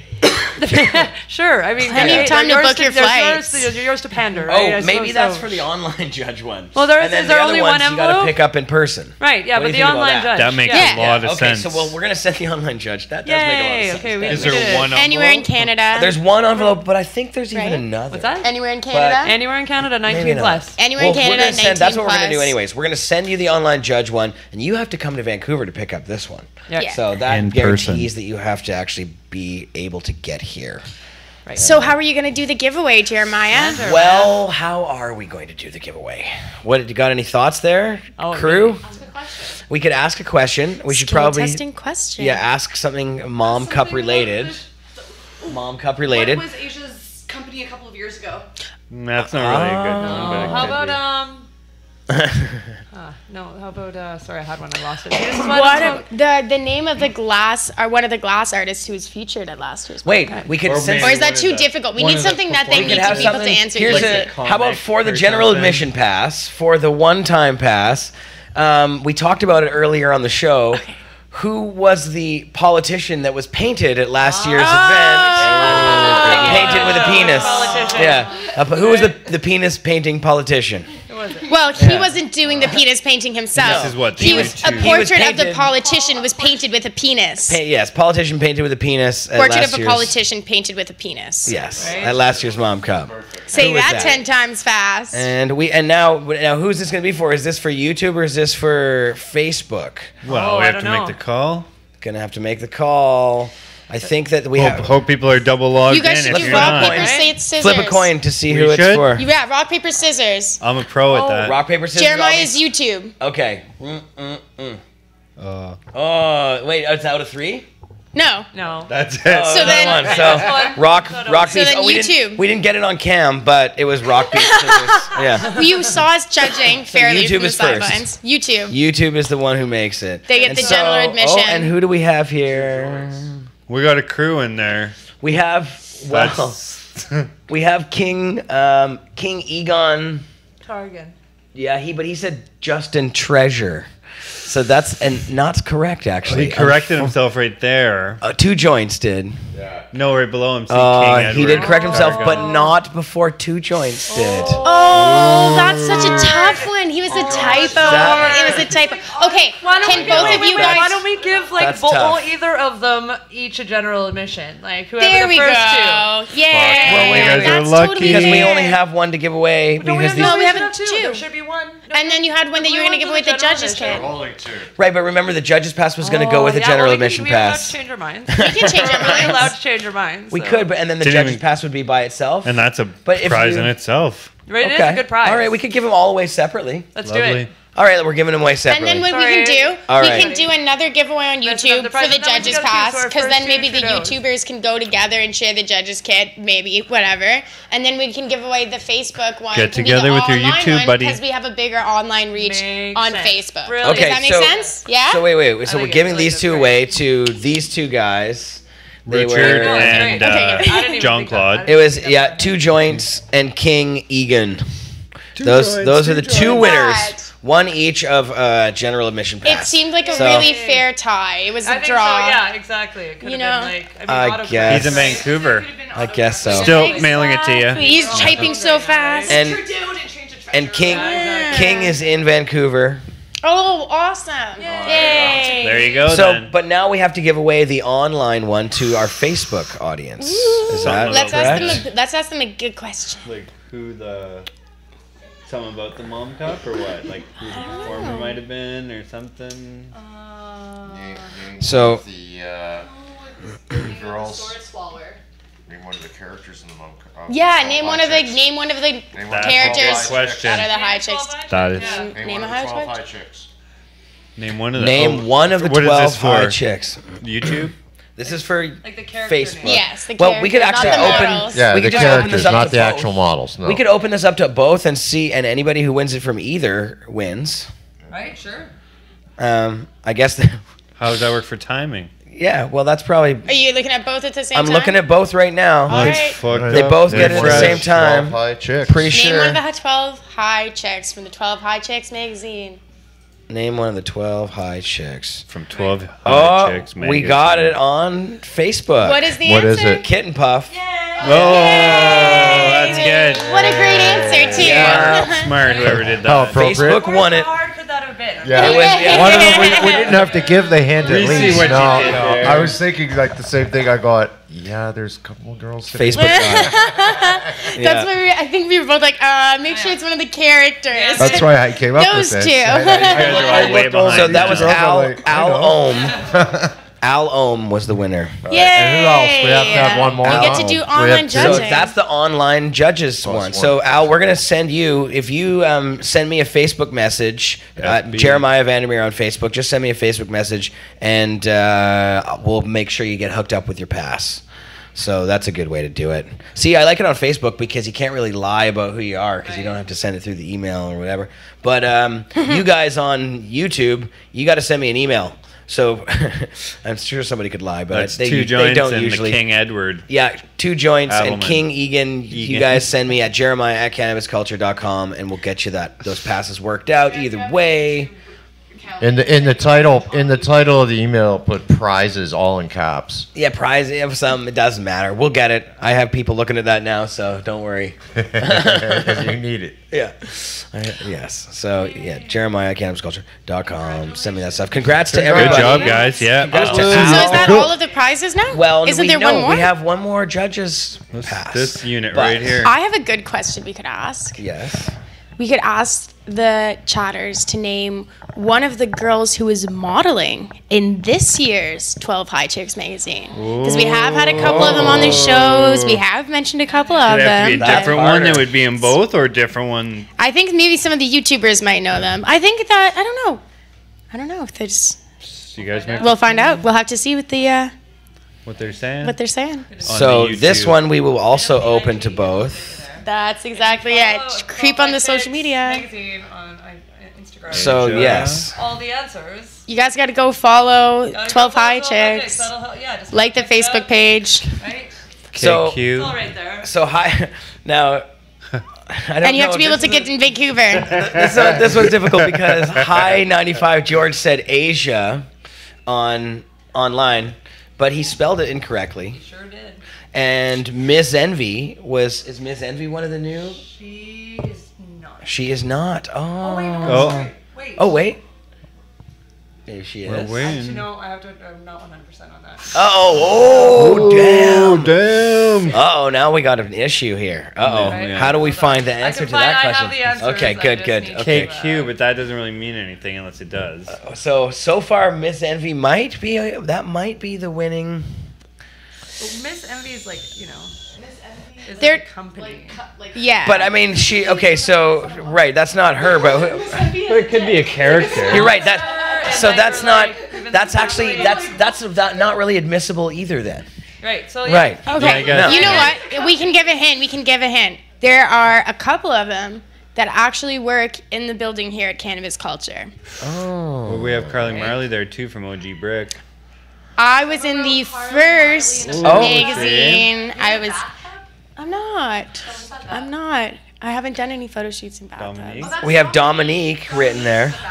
Oh, did somebody say Dominique? Somebody did say Dominique. Right now, Richard. Yes. Raymond. Dominique. That's a winner. Dominique. Dominique is one of the 12 high chicks this year. That's right. You win the prize. Raymond is the winner. He's Raymond Smart. Be like Raymond. So yes. Okay, so that's good. Kush so and Raymond. Carly in a bathtub. There you go. So very cool. That wasn't me. And you can find. Oh, it's Dominique and Kush Queen. You guys can find stuff at where do people go to find more stuff about the 12 High Chicks? What's the 12 High Chicks website? There's the website. 12highchicks.com. Yeah. And you can buy passes on there. There's more information on there. Social media? Yes, definitely on Facebook. Just again, 12 High Chicks. IG 12 High Chicks Mag. Beautiful. Yeah, it's just like that. We have a contest to announce. So contest to announce. So for all of our online judges, like I was saying at the beginning of the show, you can actually buy a pass and get a judge's kit mailed out to you. And so to sort of sweeten the pot and just to give you a little incentive between now and January 5th, if you buy an online pass, you have an opportunity to win your airfare and accommodation and some spending money. So you can come to actually check out the cup if you buy. That's very cool. Within Canada, 19 plus. So if you buy, you just got to buy your pass before then, which you can find about on. That is awesome. So it's a great, So you can email questions to. You can get me at kittenpuff at 12highchicks.com. You can if there's more questions, but it's all online and it's. So get your online judges pick passes. up your online pass. If you can't make it here, this is the next best thing. Right. You'd be judging at home. And there's only I believe it's only 100 available in general. So the odds are actually pretty decent if you get in on it, right? So. Very cool. Yeah, do it. Get an online judges pass, and you can get that also at 12highchicks.com. And click on the Mom Cup link at the top. All day, all night. And follow 12 High Chicks on Instagram. Yep. Lots of info there. Instagram. So it's 12 High Chicks Mag on Instagram? Yeah, 12 High Chicks Mag. There you go. And Fantastic. also the show's going to be on at the Mom Cup. The show. We're putting on the Opus 420's Pot of Gold. We'll be live at the Mom Cup. I don't know which day yet, but... yeah, I gotta scheduling time schedule. We gotta schedule. Get your team. Oh, so wait a sec. Look here in the chat. Raymond is Australian. Fuck Raymond. Raymond is, and he's so down with everything. Raymond is disqualified unless he can get here. I mean, if you can get here, Raymond. Yeah, Raymond, can you get here? I guess that would be it, right? He wrote himself there was Australians really here. Sorry. There was Australians here last year. So does that mean we go back to the second? Was there a second? Let's go back here. Maybe now there will be. Now, yeah, I think there was a second. Well, somebody wrote Carly, but are you Carly? I'm not in the magazine this year. No. Only 2 doubles Moon. this year. No. Miss Vicky. I know who the other one is. Daisy. We don't have. Cheers. Yeah, these are just first names too, so we don't really. It doesn't really conclude us. Okay, there's somebody who's in the magazine Maybe we should this come up with year a new question just to make it fair. Who works at the Cannabis Culture store at 307 West Hastings. She works in the head shop. She comes on my show from time to time. I'm gonna say Maybe that will give you. I'm giving you such good hints right now. She's really cute. She's got dark hair. Come on. It's on the Instagram. She's showing the glass. Go look on the Instagram, guys. Go look on Instagram. Come on. There's an answer there. It'll just take a second. Yeah. Showing on the glass. I'm giving you so many good hints. Right on the Just Instagram. It's Google literally that shit. just so easy. No. No, not Alyssa. No. No, now they're She has her own joke. Yeah. So it's still an open And ticket. We still have black this hair. judge's pass. She do makeup. All it's gonna take. She is, does makeup. She does makeup. we're giving you lots of hints Come now. on. Nobody's Is that guessing. the only? She does break dancing. There's She's performed at 420. She did. There are others besides her. There though, are. right? I'm just giving some. I'm Seriously, just just narrowing down Yeah. some Look hints, on the making it Instagram, easy for right? you guys. Still have a judge's pass. You guys No. no, not now. Hey, No. Stoner. Dominique Has to is be no longer different. It has qualifies to now. be. Yes. No, I'm not on it this year. Ashley, yeah. Yeah. No. She's no. last year. No. And Facebook doesn't have anything new yet. Oh, never. So somebody has to go and do some investigating. We still have an Seriously. open judge's pass. Shit, I'm gonna call it out, boys. It's got like a $200 value, you know. Yeah. It's not I'm chummy. right So here. I can Adam, just pick it up. Adam Shucker wants to know. Adam Shucker wants to know what's the question again. Dude. The question is, name one of the models that are participating In our in the 12 High Chicks magazine this year. The volume 2. This year. Volume 2. Volume 2. 2.0. And they're putting lots of preview There's shots like up all on you their gotta Instagram. do. There's answers out there. They're There's really so just many really easy to answers out find. there. Alicia. Al Ohm in the chat is saying Kush Queen. Oh yeah, Alicia. It's totally got Alicia. That's yeah, she's BC Daisy Bud Gal, this year. Oh, Yay! So Alicia? Yeah, Alicia. Alicia, that is BC Bud correct. Gal. Oh, she'll be happy to hear that. Yeah. No, Yay. she performed at last year's Cup. High She 95 did the robot George. number and everything. Very cool. Yeah, so she came in last minute kind of. And he's like, I'm from Australia. I know. No. Hopefully you're in in Canada. Yeah, right? High Is 95 that in George. Canada? Are you a Vancouverite or? Vancouver. Yeah, are that's you a close judge to kit in Vancouver. And so, sorry, Two Joints was asking, so we get a free ticket and a judge's kit? No, unfortunately, you get a free ticket. You get a general admission pass, Two Joints, and King gets a general admission pass, but that's not a judge's kit. The judge's kit we just gave away, and that is for High 95 George. If High 95 George is a Vancouver person and can make it. I thought the one High that we 95 gave George away is was in for Nova online. Scotia. No, that was the first one. High 95 George is in Nova Scotia. Okay. We need someone from in Vancouver. Uh-oh. Go back up. Maybe there's Should more we names. start with a new question? Yeah, let's freshen it up New a bit. question. New question? That's spelt wrong. No. Spelt wrong, yeah. Just easy to correct, you know, a little. I know. Should have just spelled it right. I'm gonna jump in, boys. But fuck, that's hard to give away, man. I know we got a full-fledged judge's pass here. Just like right there, and I know who it is too. let's just try to. How about can you tell us who's? Can we try a new question? Yeah, new question. New question. All right, You we're guys all scrapping heard. it. New question. Okay. On the YouTube. Can we Penny? name? Can somebody who can name? Okay, hold up the cover of because there's a cover volume 1. Yeah. Hold that up. Why don't we? Somebody who can, the first person who can name all 3 of those activists. Yeah, Pretty good. that's a good one. I there like we go. that. There we go. Thinking hat. It's. Give it away. There we go. So can anybody name 3 of them? Okay, well, I think spelling aside, there's 1, but what about the other 2? Oh, see, I know exactly. 420 Wild Dragon, that's not how you spell her name. Stop spelling it that way, but whatever. So who's the other 2? Anybody? Come on. Nope. Nope. No, Miss Emmy. I know you love That's your what Miss I'm Emmy. saying. You love your Miss Emmy. Saying That's that. great. Somebody from Vancouver. It's Weed Woman Canada, Weed Woman Australia, and Weed Woman USA. Well, I'm here. Well, I'll give hints. One's an activist from Toronto, and Yeah. there's another one. She's with POW 420. I'm not sure where she's located actually. Say Washington, but no. Yeah, yeah, she's in the States, anyways. And 12 High Chicks editor, or sorry, owner. Yep. Yep. With their custom Pretty made good weed hints, guys. masks. Are we all and that? capes. Come on, we aren't that stoned, are we? Come on. Come on, got it. a little effort. Someone who can get to Vancouver. Yeah. That Hold is a up pretty the good pic question. again, C-Ray says. He's looking for some Easier. pictures. Oh, take it again. Okay, an easier question for somebody who's in Vancouver. Okay. How do you make rosin? Come on now. Somebody in Vancouver. How do you make rosin?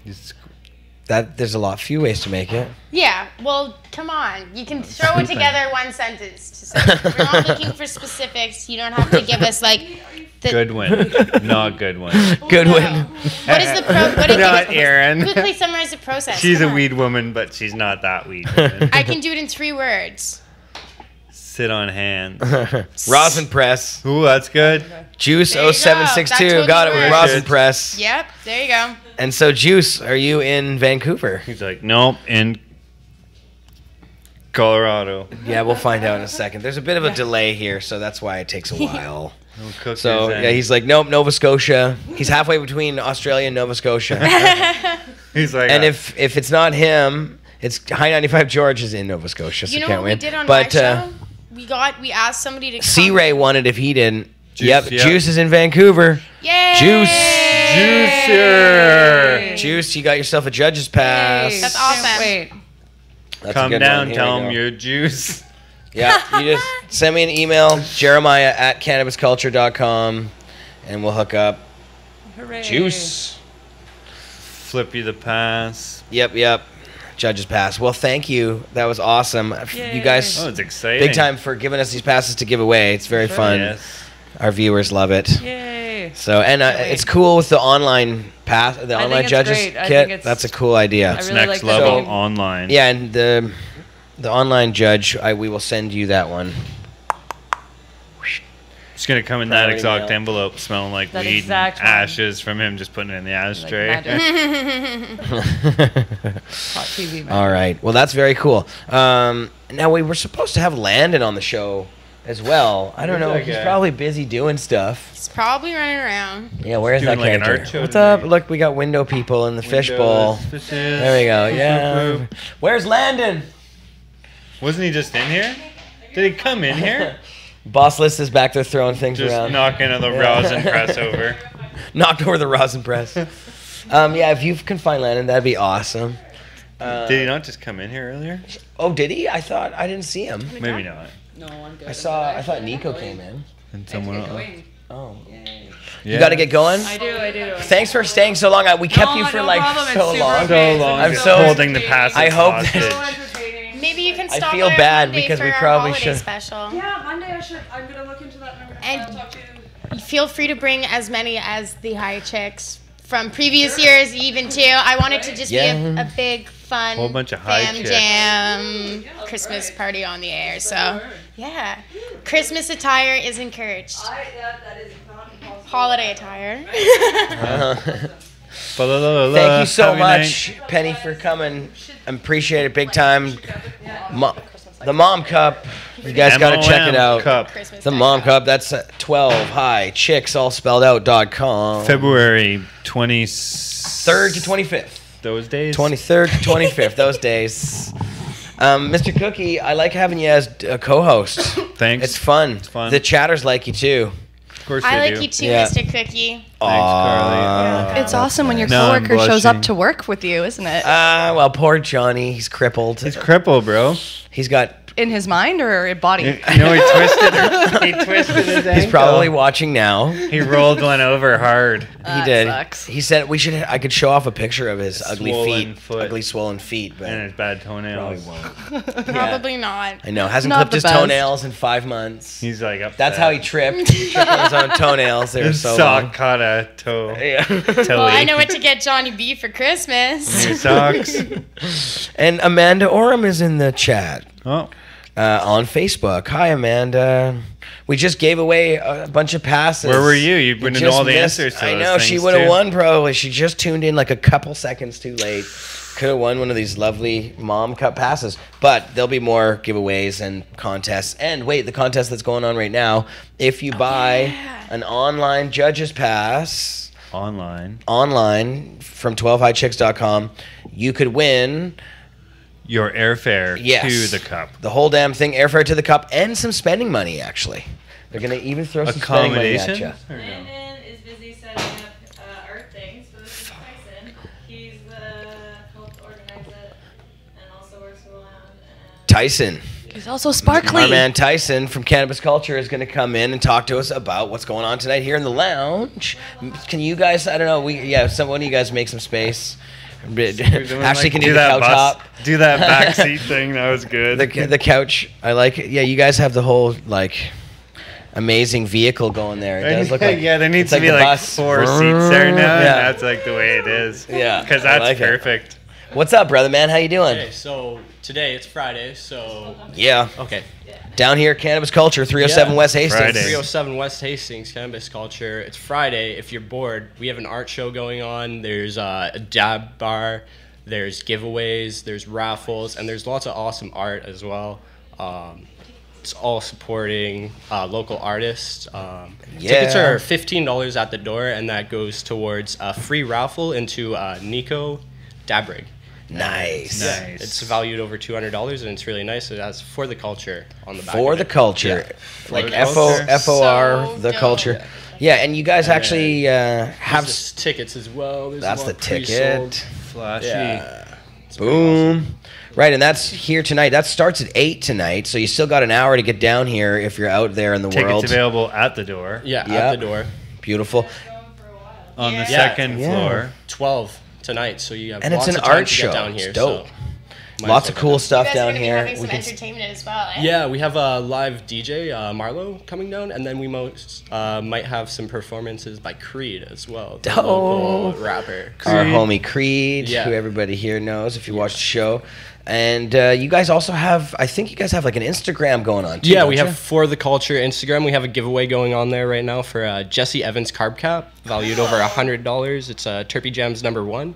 So you just have to like that, and then you're entered right away. So that would be Dope. awesome. Yeah. And that's at For the Culture? Yeah, just at For the Culture. Super easy, and it's For the Culture. Excellent. That is very slick. Well, thank you. Yeah, I appreciate you coming in, man. I know you guys Yeah. are busy out there and hustling. I think the doors actually opened at 6, so if you are here in Vancouver, you can come down now or whenever you feel like. What time does the party go till? 12 tonight, so you have lots of time to get high. And we have a big sesh table going on at the back, so bring your Super rigs sesh. and Super get really high. sesh. Oh yeah, you can't really come to the Cannabis Culture Lounge without getting high in some shape, form, or fashion. There'll be Just- lots of really good Instagram opportunities too. So with all the cool art, cool glass around. Pump Yep. up your Insta, Get on down get down here. here. $15, cheap. It is. On a Friday night, that's probably one of the cheapest things that you could do in Vancouver. And Most you can places smoke are like weed. $40 at the door. So yeah. Yeah, music, weed, art, You can bring your hip-hop. heady dab rig and dab it up. The dabs are sponsored by Garden of Zion as well, so Good dabs really, there. Really Oh, good dabs. Quality stuff. Yeah. Tasty. Yes. Thank you for letting me come on the show Yeah, and tell appreciate you it, about the art brother, show. man. I'm gonna get back to it. Thank you very much. Awesome. No worries. Very, very much appreciated. And yeah. See ya, we do Sparkly. That guy's Sparkly on Instagram, by the way. Oh, really? Sparkly on Instagram. Sparky Dabs. Dabs. Sparky Dabs on Instagram. There Sorry. you are. Very nice. Thanks for dropping that, though. We should have asked. I Yeah. feel bad. We didn't. Yes. Yeah, for sure. Thanks, man. Yes, Cannabis Culture. We do a bunch of cool stuff in the lounge. We had our Christmas party here just the other night. It was cool. It was jumping. Lit. It was, yeah. Like these lights. I was just say like your Yeah. lights. They even kind of make the sound of the ones that you. I love that sound. Yeah, I grabbed them at the Halloween store and was like, oh, those are like real Christmas lights. I need that for my Christmas attire. Mr. Cookie, who are you wearing?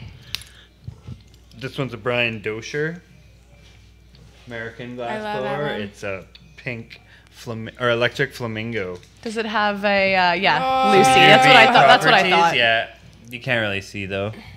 It's hard to see. Where's the little mini cam? Where's your? The glow doesn't translate super easy. We need that. Ooh, there you go. There you go. go. You can kind of see it on your sweater. Oh, where'd it go? I just put it right here like this and I'll light her up. So you said that was pink flamingo? Electric flamingo. Electric flamingo. Yeah, it was blown at glass studio in Denmark called The Smoking Gear. I think a couple years ago. Cool. Absolutely gorgeous. Very cool. Yeah. Pendies are cool. And Amanda in the chat says here, Nanaimo approaching council asking to establish a cannabis task force on Monday. It's good. Interesting. You should volunteer, Jeremiah. Yeah, he's Cannabis from task Nanaimo. force. I love Nanaimo. Nanaimo's my hometown. It's one of my favorite places in the world. Harewood. Shouting it out even, see? Yeah. Did you say heroin? Harewood. I'm from heroin. You're like heroin. Not I'm like, heroin. okay, Jer. No, I'm from a place in Nanaimo called Harewood. It's the south end of town. And Nanaimo's funny. We have our little areas. And yeah, Harewood's kind of known as maybe one of the more, or used to be when I was a kid, known as like one of the bad areas of town. Something. People always they called it Scarewood. It's just because we were bad kids, actually. I think that's why. Everybody just got all weirdly paranoid about it. And Harewood was never really that bad. I don't know why it has a bad name. Okay, but you know get what's it. the best part about it for me is that It's a I nice heard place, that nice and place to live. I thought it was like so tough or whatever, and then I found out the real reason why it's actually called Harewood, and it's because there's fucking little bunnies everywhere. So it's actually one of like the softest neighborhoods too, because there's literally just like a plethora of tough. rabbits everywhere. They're so cute. So I'm like, this is not what I was expecting from the place you called Scarewood. I just want to cuddle them all. But that's why it's called Harewood. I like that part of the story. I'm not really sure if that's why it's called Harewood. Well, but there that's what was- you told me. Well, no, I mean, there's I definitely. need to check my sources better. There's definitely exactly. Let me tell you a story. Well, there's definitely there's an association with Harewood and hares because at Harewood Mall, which is a place I don't even know if I don't think it's called Harewood Mall anymore, but it used to be called Harewood Mall. They had like little paw prints from bunnies all over the place and like little bunny silhouettes. Bunny things. And there's bunnies Bunny things. everywhere. Harewood. Yeah. I got to pet one. I pet one last time Wild successfully. bunny. Yeah, I did. I was so excited. Oh yeah, you actually got to pet it. I yeah. did. It Yeah. took a while, but I did it. That was up at the. It was at your old Malaspina. university campus. Yeah, or Vancouver Island University, as they call it now. Yeah, they. were There's exploring lots and of bunnies everywhere. Tons of them. Yeah. So many.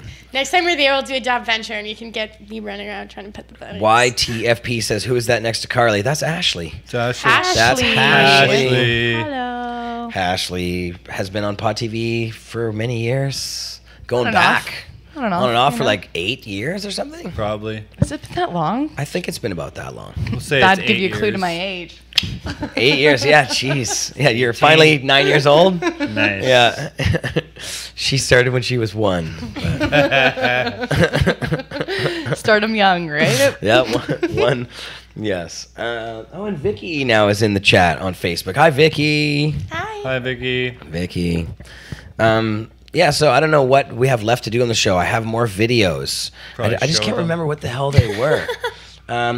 We have the Kirk Tusaw Supreme Court video. Play that. And we also Juice have is this, asking what your email is. Juice, my email is cannabisculture.com. Yeah, Jeremiah at cannabisculture.com.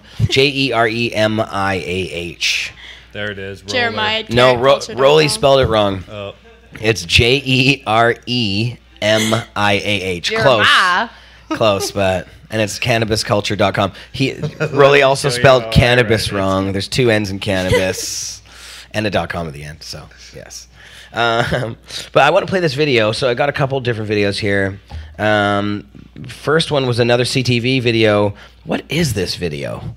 I don't know what the hell this is. Oh, I think it's that. I know what it is. I know what it is. Show It's that prep the provinces, days. yeah, the provinces are now. The government says they're going to give 75% of all the profits of marijuana to the provinces. That's so great. they're going to split it up, and Give now us that green from the green. there, yeah, everybody, and that's why they're basically bribing the provinces to do what they want. Most of them are in. Most of the provinces are in, but I think one is holding out. I can't remember. Manitoba, I think. My mom said they're going to sell weed in Nova Scotia in liquor stores, and I was like, Yep. I wasn't sure about that. Yeah, probably. What do you guys feel about that? That's a bad idea.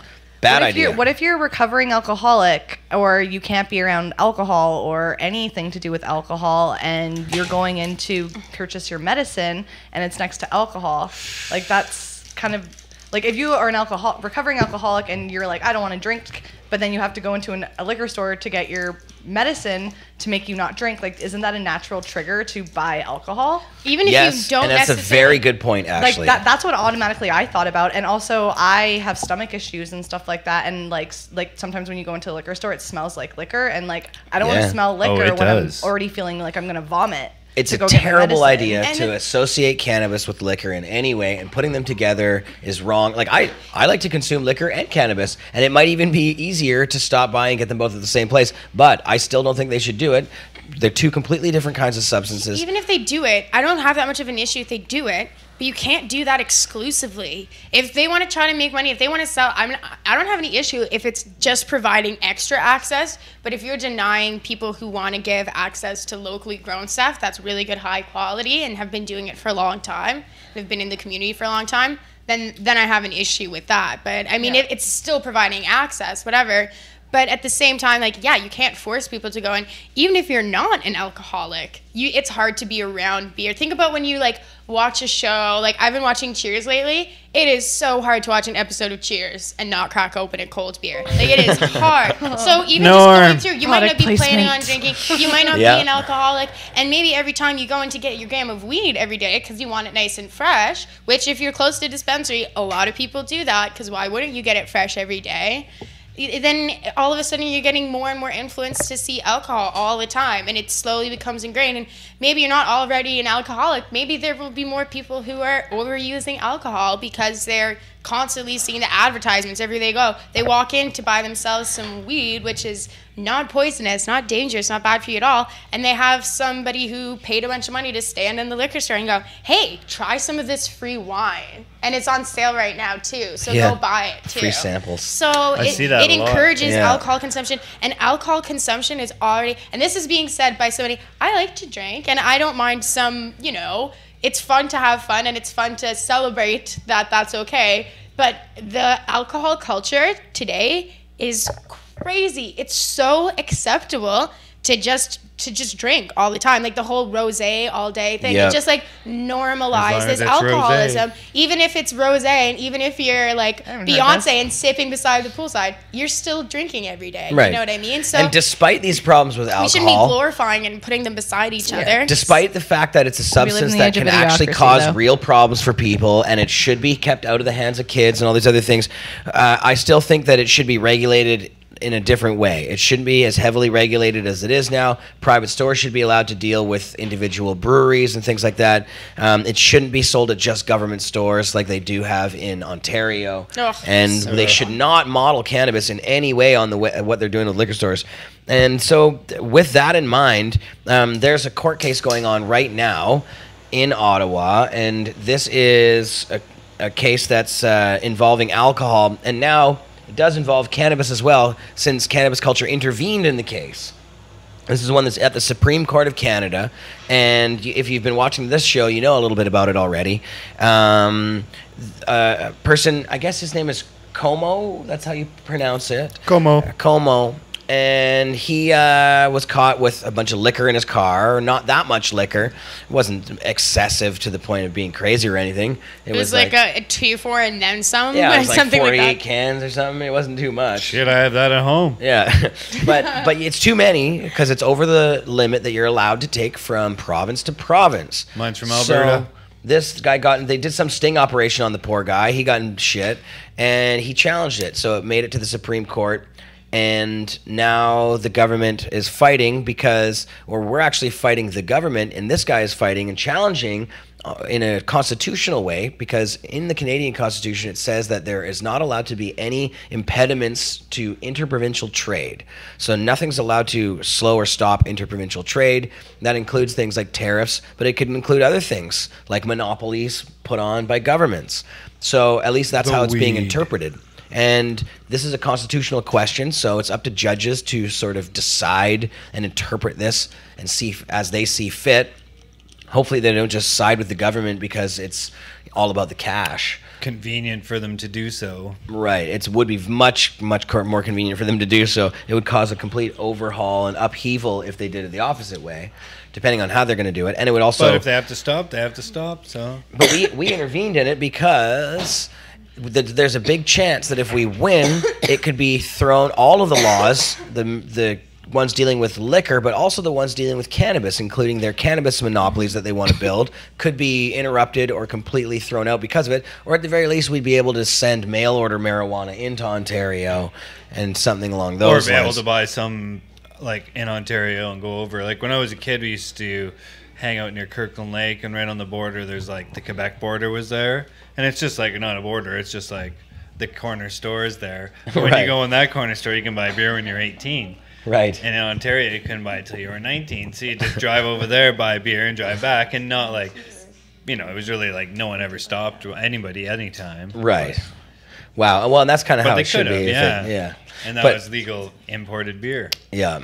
And yeah, so I mean, we'll see how it goes. But I want to play this video. It's only about 5 minutes long. This is our lawyer, Kirk Tusaw, who is right now doing a bunch of live tweeting of what's going on with Health Canada I like that. I haven't heard that before. I like that. What'd you say? Toots.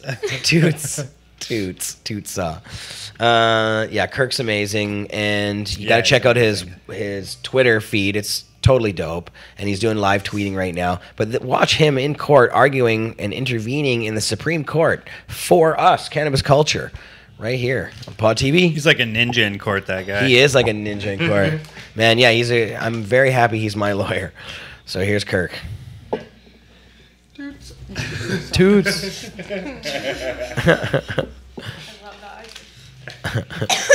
Uh-oh. Chief Justice, Justices, thank you for the opportunity to make submissions on behalf of Cannabis Culture and other cannabis dispensaries. Canada is on the verge of making fundamental changes to our approach to cannabis, legalizing production and sale to recreational consumers, and this court's decision may have significant effect on this emergent industry. Cannabis is uniquely positioned right now because it is currently lawful for commercial entities to produce and sell directly via mail order to medical consumers. This regulatory regime operates wholly within the federal criminal law jurisdiction and currently permits over 200,000 Canadians to obtain cannabis direct from producers without regard to the province or territorial location of either the consumer or the producer. The proposed Cannabis Act also sets out an exemption regime and appears to also be an exercise of the criminal law power. It will exempt from the offense provisions in the Act the licensed production of cannabis and its sale through provincial or territorial retail regulations, or in jurisdictions that do not adopt such regulations, direct to consumer in the same way as medical cannabis is now lawfully sold. Most provinces and territories have now signaled their general approach to retail distribution. Most appear to be tracking the way alcohol is regulated. Several will create provincial monopolies over retail sales, and it is clear in some cases, notably Ontario and Quebec, and reasonable to assume in others, that these monopolies will function in the same way or more restrictively than current liquor monopolies.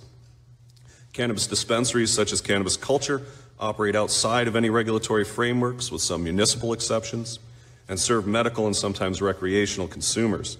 They obtain their products from a wide variety of unlicensed producers and processors and do not discriminate based on province of origin. As a result, cannabis dispensaries carry a much wider array of products than federal licensed producers, service more consumers, and have been described as the Federal Court of Canada as lying at the heart of access to medical cannabis. Cannabis Culture is deeply concerned that proposed provincial monopolies over cannabis will undermine the emergence of the industry and the federal purpose of eliminating the illicit cannabis market. Indeed, as we speak this morning, a cannabis dispensary just down the street is being raided and Canadians arrested by police in an attempt to pave the way for Ontario to implement its proposed monopoly over cannabis sales. The extant industry is vibrant, well entrenched, and more efficient than the current legal medical industry. Transitioning that industry out of the shadows and into the light is frustrated by provincial monopolies that stifle competition and entrepreneurship. Cannabis Culture supports the decision below and supports an approach or test for Section 121 that examines the effects of regulations, not simply the facial purpose. An inquiry that takes into consideration both the essence and purpose of the legislation as well as the practical effects allows for the most principled analysis. Failing to allow courts to inquire into the effects of legislation simply means that legislators seeking to enact interprovincial trade barriers need only be clever and careful in their drafting, and runs contrary to the way this court approaches constitutional interpretation in other areas. Simply and exclusively looking to the purpose of legislation rather than considering the practical effects leads to what Cannabis Culture respectfully suggests is somewhat convoluted reasoning.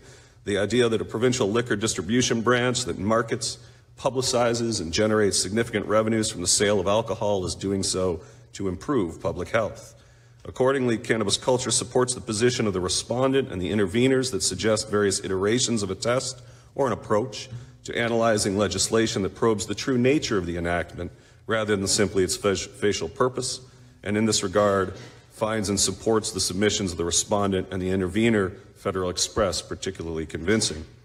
Cannabis Culture agrees with the intervener, Alberta Small Brewers Association, that retail provincial monopolies, whether existing liquor monopolies or coming cannabis monopolies, will often run afoul of the test being proposed because these monopolies create significant barriers to interprovincial trade by directly or indirectly imposing costs on out-of-province producers or by limiting those out-of-province producers' access to retail distribution within the province.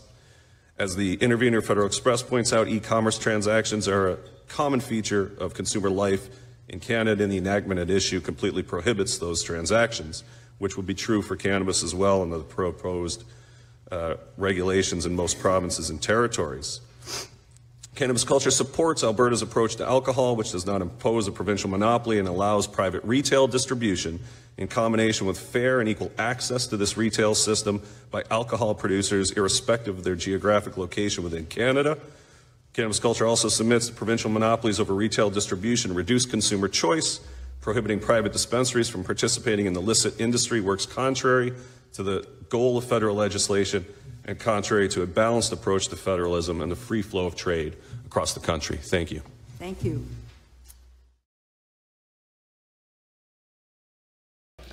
Welcome. That was cool. We're back. Back on track. That was cool. Mr. Kirk Tusaw. Toots. He's a superhero. He really is a superhero, though. He is. Saving people's lives. See that cape he was rocking? I know, with that outfit, they all are superheroes. Yeah. Dun, dun, dun. We were talking Make about the it. law. It does look like, yeah, you know, the old Colonel, Southern Colonel outfit. Mint julep. Yeah. Anyone? Orange Julius, maybe? Orange Julius. Yes. That should be a person's name. It should. Yeah. Orange Julius. Yeah. A rap name. That's Ooh, a good rap name. That's should, my well, new we rap have name. Julius and Finch. Yeah, That's helping. Orange Julius. Helping out with No, the yeah. we should dye his hair suggest it. orange or something. Yeah. Orange Julius. He could. We're gonna have to suggest that to him. Where's Cool. Well, it's, you know what? It's been 3 hours and 15 minutes. Record. Are you tapping out, Jer? I'm pretty high, you know, but I do think I should take a bong toke before Yeah, you we end the should. show, but haven't taken a bong toke yet. you I haven't need to taken take one. a bong toke. Jeez, I offered them all around. Where were you? Obviously not being offered a bong rip. I would have Obviously. No, I need a bong Oh, rip. shit. Oh, here, I'll pass you a dab. We gotta, Obviously. We can do a little trade-off. We gotta put more weed in here. Let me find Grab some. some out of that thing. What's this? It is the purple candy. Purple candy. Oh, let's look at it. From the Fire Inspector. It's really nice. Oh, Fire Inspector. From the Fire Nice. Very nice. Let's see this thing here.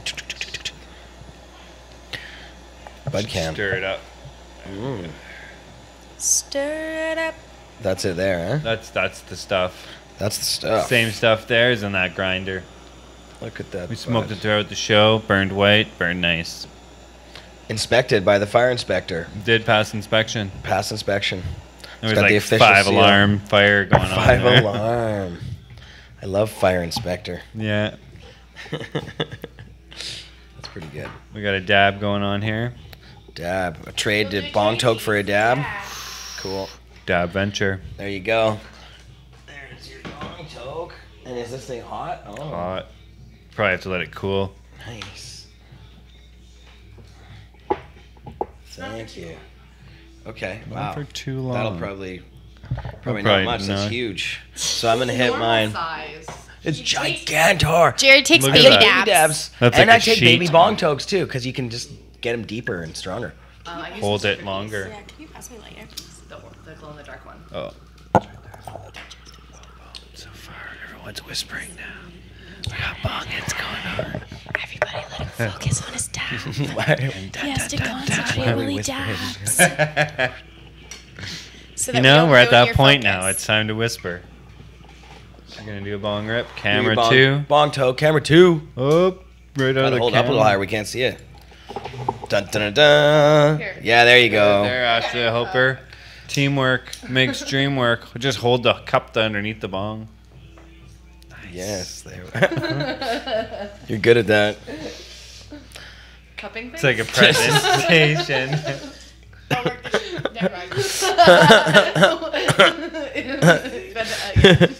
That's good teamwork there, ladies. Good, good. That was great. Damn. Nice bong toke too. That was good. tasty, thank It's you. smoky as F in here. It is actually. This And that was me and Jared's barely teamwork. see. Yay. Yeah. Bam. That looked good too on cam. You could see it. Good as wood. Good as wood. Well, this show was good as wood, and it's getting late. We're gonna wrap it up. It's 7:18 here in beautiful Vancouver. That's good. Down at 307 West Hastings, and that means there's still 40 minutes before the party starts. Big time out here. Big art show next door. For the culture out the window there. Yeah, it's already. You can hear the rap music playing. Yeah, bass dropping. There is some bass dropping. Yes. Usually you can catch more of Jeremiah on my holiday special, so That's hopefully Monday. he'll be on this Monday as well. I'm asking him on air because now he's under pressure. He's gonna have to show This up. Monday? Next Monday. This Monday. This Monday. Yeah, I can probably work that out. Yay, some more Jeremiah. I think we can work that On the out. 420 I'll be in the West building Show. at the very least, so just come wrangle like, me from Jeremiah's upstairs. in the building. That's the ticket for tonight. It's not focusing, but. No, it's probably like on. It's meant Well, to we not don't want focus. people to photocopy it and then try to. Well, no, you can't. come- do that. They take a You screenshot. gotta rip it. You gotta rip it. You got a little They don't have perforator online there. tickets. Smart. They can hard see it. copy tickets only. Come on down, guys. It's Come gonna on be a lot of down. fun. See this fire art in Vancouver. CCHQ, 307 West Hastings, and congrats to all the winners of our Mom Cup Big passes. winners. Very cool. I just wanted to mention about the art show too, Yes. which people may not realize. The art isn't just like on display. It's a lot of it is for sale tonight as well. So if you're trying to think of something cool to get anyone for the holidays, some local art is a really, really great idea. It's a unique present. It's one of a kind. I know everyone I give it to always appreciates it. So you can even come down and just get some Christmas shopping done tonight. And then get high with free dabs while you're here. So just Free had to throw dabs. that out there. Garden Excellent. of Zion. Yeah. Good thinking. Yes, come on down. And yeah, get your any Christmas pictures presents. you're Load gonna up. get for me, just leave Stocking 'em here. stuffers. Tell 'em for Some a really cookie. wide stockings. You can. Yeah. All right. So thanks for everybody, or to everybody for watching. What am I saying? I can't even talk. Thanks to everybody who came on the show, and thanks to everybody for watching. That's what I wanted to say. My final words. See, after 3 hours, I'm done. That's how I know Even it's an always extra done. 20 minutes, you're lucky you're getting anything from me right now. Yeah. Go When see the you new always Star know when Wars. it's time to finish Go your see show. the new Star Wars. Advertise. Yeah, we are gonna go see. I heard it's good. Yeah. That's no what I- spoilers. No, I don't know anything about it. There's already articles about it everywhere. Fuck yeah. People saw it. Somebody saw it. Everyone saw it. Yeah. Except for Everybody us. has seen it. Yeah. We're gonna go see it soon. But yes, watch all the fun shows on Pot TV all week long. Go to pot.tv or follow us on Facebook and Instagram and Twitter and all those other things. And Carly's show Monday, Christmas show, fun. Holiday we'll see you special. then. And Boss Alyssa's got a hash noon coming tomorrow. Hash show. Hash show. Hash show. Hash show Boss, on high do you noon. do you want to get on cam and say anything? You should come on cam and do a little, do your Hash thing. Yeah. Hash it out. Hash promo. Hashtag Yeah. stoned. Yeah. What's up, tomorrow- boss? Hi. Hi. Hi. I am. Good work on the show today. Oh yeah. Kept it smooth. Sounded good. I think everything worked out. Everything No really one was did. complaining. No complaints. That's nice. No, we haven't had a lot of complaints about technical issues since you started. Aw. You know, that used to be like Jer. pretty. Yeah, that used to be a common. Yeah. Sometimes. Well, we had a few producers, and we love all our old producers, but none of them really had quite the skill and ability that Aw. this I one try. has here. I mean, it's Yeah. not always perfect. Technology Well, it's is never a weird perfect, thing. but pretty damn close, I gotta say. Oh. It's funny because the shows when even at the shows when there are like some frustrations, those are the shows that you're like working your ass off the most. Like when we had the stream kept Creed in the dropping, building. people might not have realized when we were doing our on location show from Oh, the yeah. Davie location, our streams keep dropping, but the streams keep dropping because we'd have device die and then Alyssa would plug another one in and they're both going off the same thing. She's walking around with like The Wi-Fi. iPad and a phone at the same time. It's just, she does a lot of amazing work and she makes situations where we wouldn't be able to pull it off. She somehow pulls it off and Yep. gets it up there. So she's the boss. She's the boss. She's She's the the boss. boss. She's a boss. So Aw. tomorrow at noon, James Tomorrow says, at I miss noon." Marius. We love Marius. I haven't seen Marius for a long time. Yeah, me neither. I'm not sure where Marius is these days. Maybe he's I'm watching. sure he's around somewhere Yeah. Hi, Marius, if you're out there. in the world.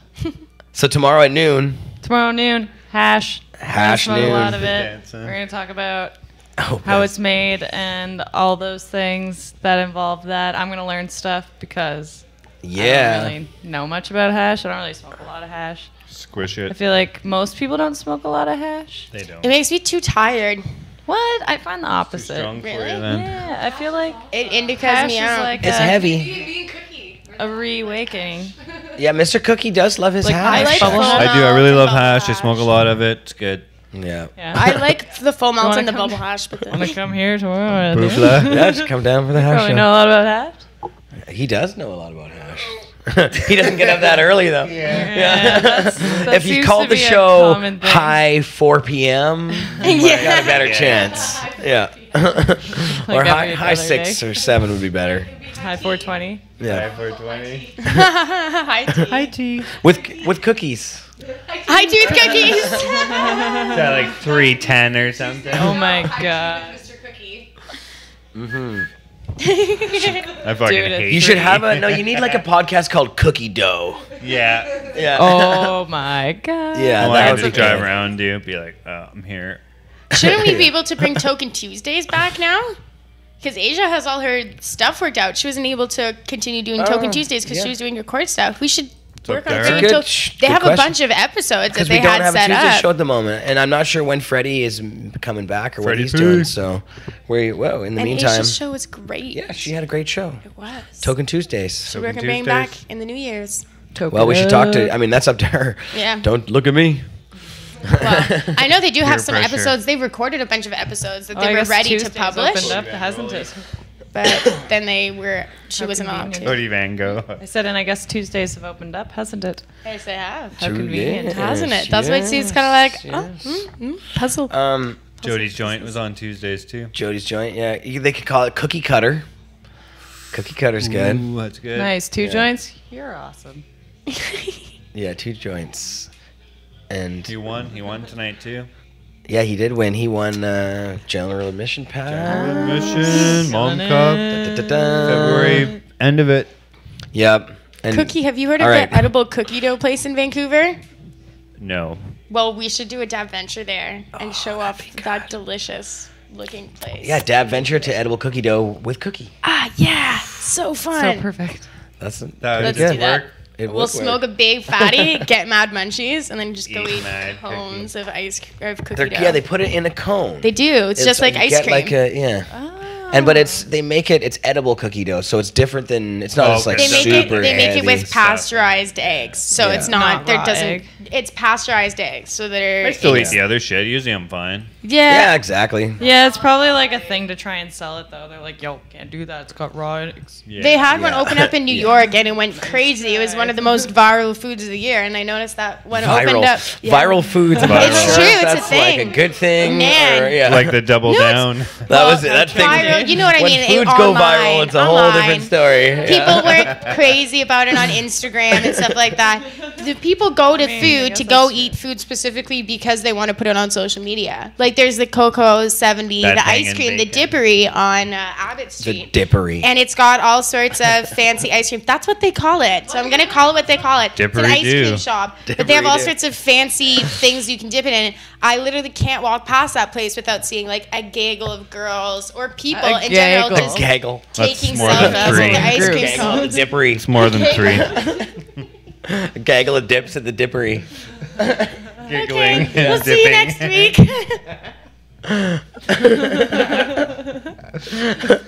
And with that was perfect. Oh, that's good. Well, thank you everybody for coming on the show. It was awesome. It was Thanks fun. for having us. And yes, watch Boss See Listen you tomorrow. morning. I mean, Noon. afternoon. Tomorrow morning. At noon. I know It's you're the gonna be worn Stoners out. Morning. Saturday at noon is the Stoners Morning Show. True. For sure. So wake up, watch Boss Listen. If you're an early morning We'll stoner, hash it then- out. You're gonna be And watch tired the show. tomorrow, after tonight probably. Are you staying out late, Boss Lissa? What? Do you see the issue is getting up that early and putting on a Oh, show. I know. He's concerned about Yeah. your Friday I'm like, party. aren't you tired? When, I usually try and keep it tame these days for that ish reason. Yeah, There's it's hard other enough to days in roll the out of bed. week. Vancouver doesn't matter. It actually is kind of annoying to party / go out on Fridays unless you're like going to something specific. Because everything's Because way everybody else is coming out on Fridays, like from the outskirts or wherever. You're right. They're hanging out at usually. The cool people I mean, like any causing other day, trouble. like, The yeah. outskirts. All the people who were in the riot. The weekday parties are where it's at. Yeah, like why? I was in it, but it wasn't me. Go have fun with your friends. You just were watching, taking pictures. Slow jam There was my Sundays are my favorite doppelganger event from in New Vancouver. West. Yeah, I saw you throw that mannequin. That's what they tell me. I'm like, no, I wasn't even in town. They're like, oh. Who said that? Everyone. The judge. The judge. Yeah. I was like, sorry, Your Honor. I wasn't even in town. Yeah. I'm from Surrey. I wasn't here. New West. I'm from New West. Yeah. Yeah, apparently it was all outsiders doing the throwing of mannequins. That's but- what they told me. All right, okay, we're actually leaving. That vape pen looks good, though. It's a Toco vape pen. Toco. I tried to roll it down. I love Toco. Toco's one of the only ones, besides the ones we sell in the vending machine at Cannabis Culture. The Sky. The Sky ones. pens, yeah. Sky pens I like, and Toco pens. Those ones we have at 307 West Hastings in our head shop. Heady shop. And we have some other ones. Hi. Heady shops. That's We funny. should rebrand it. I don't know why. Exactly, we should. That's the way it is. Heady shop.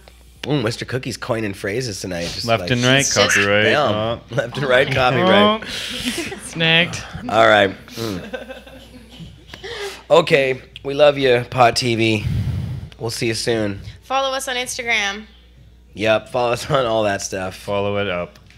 All of it. Drug peace.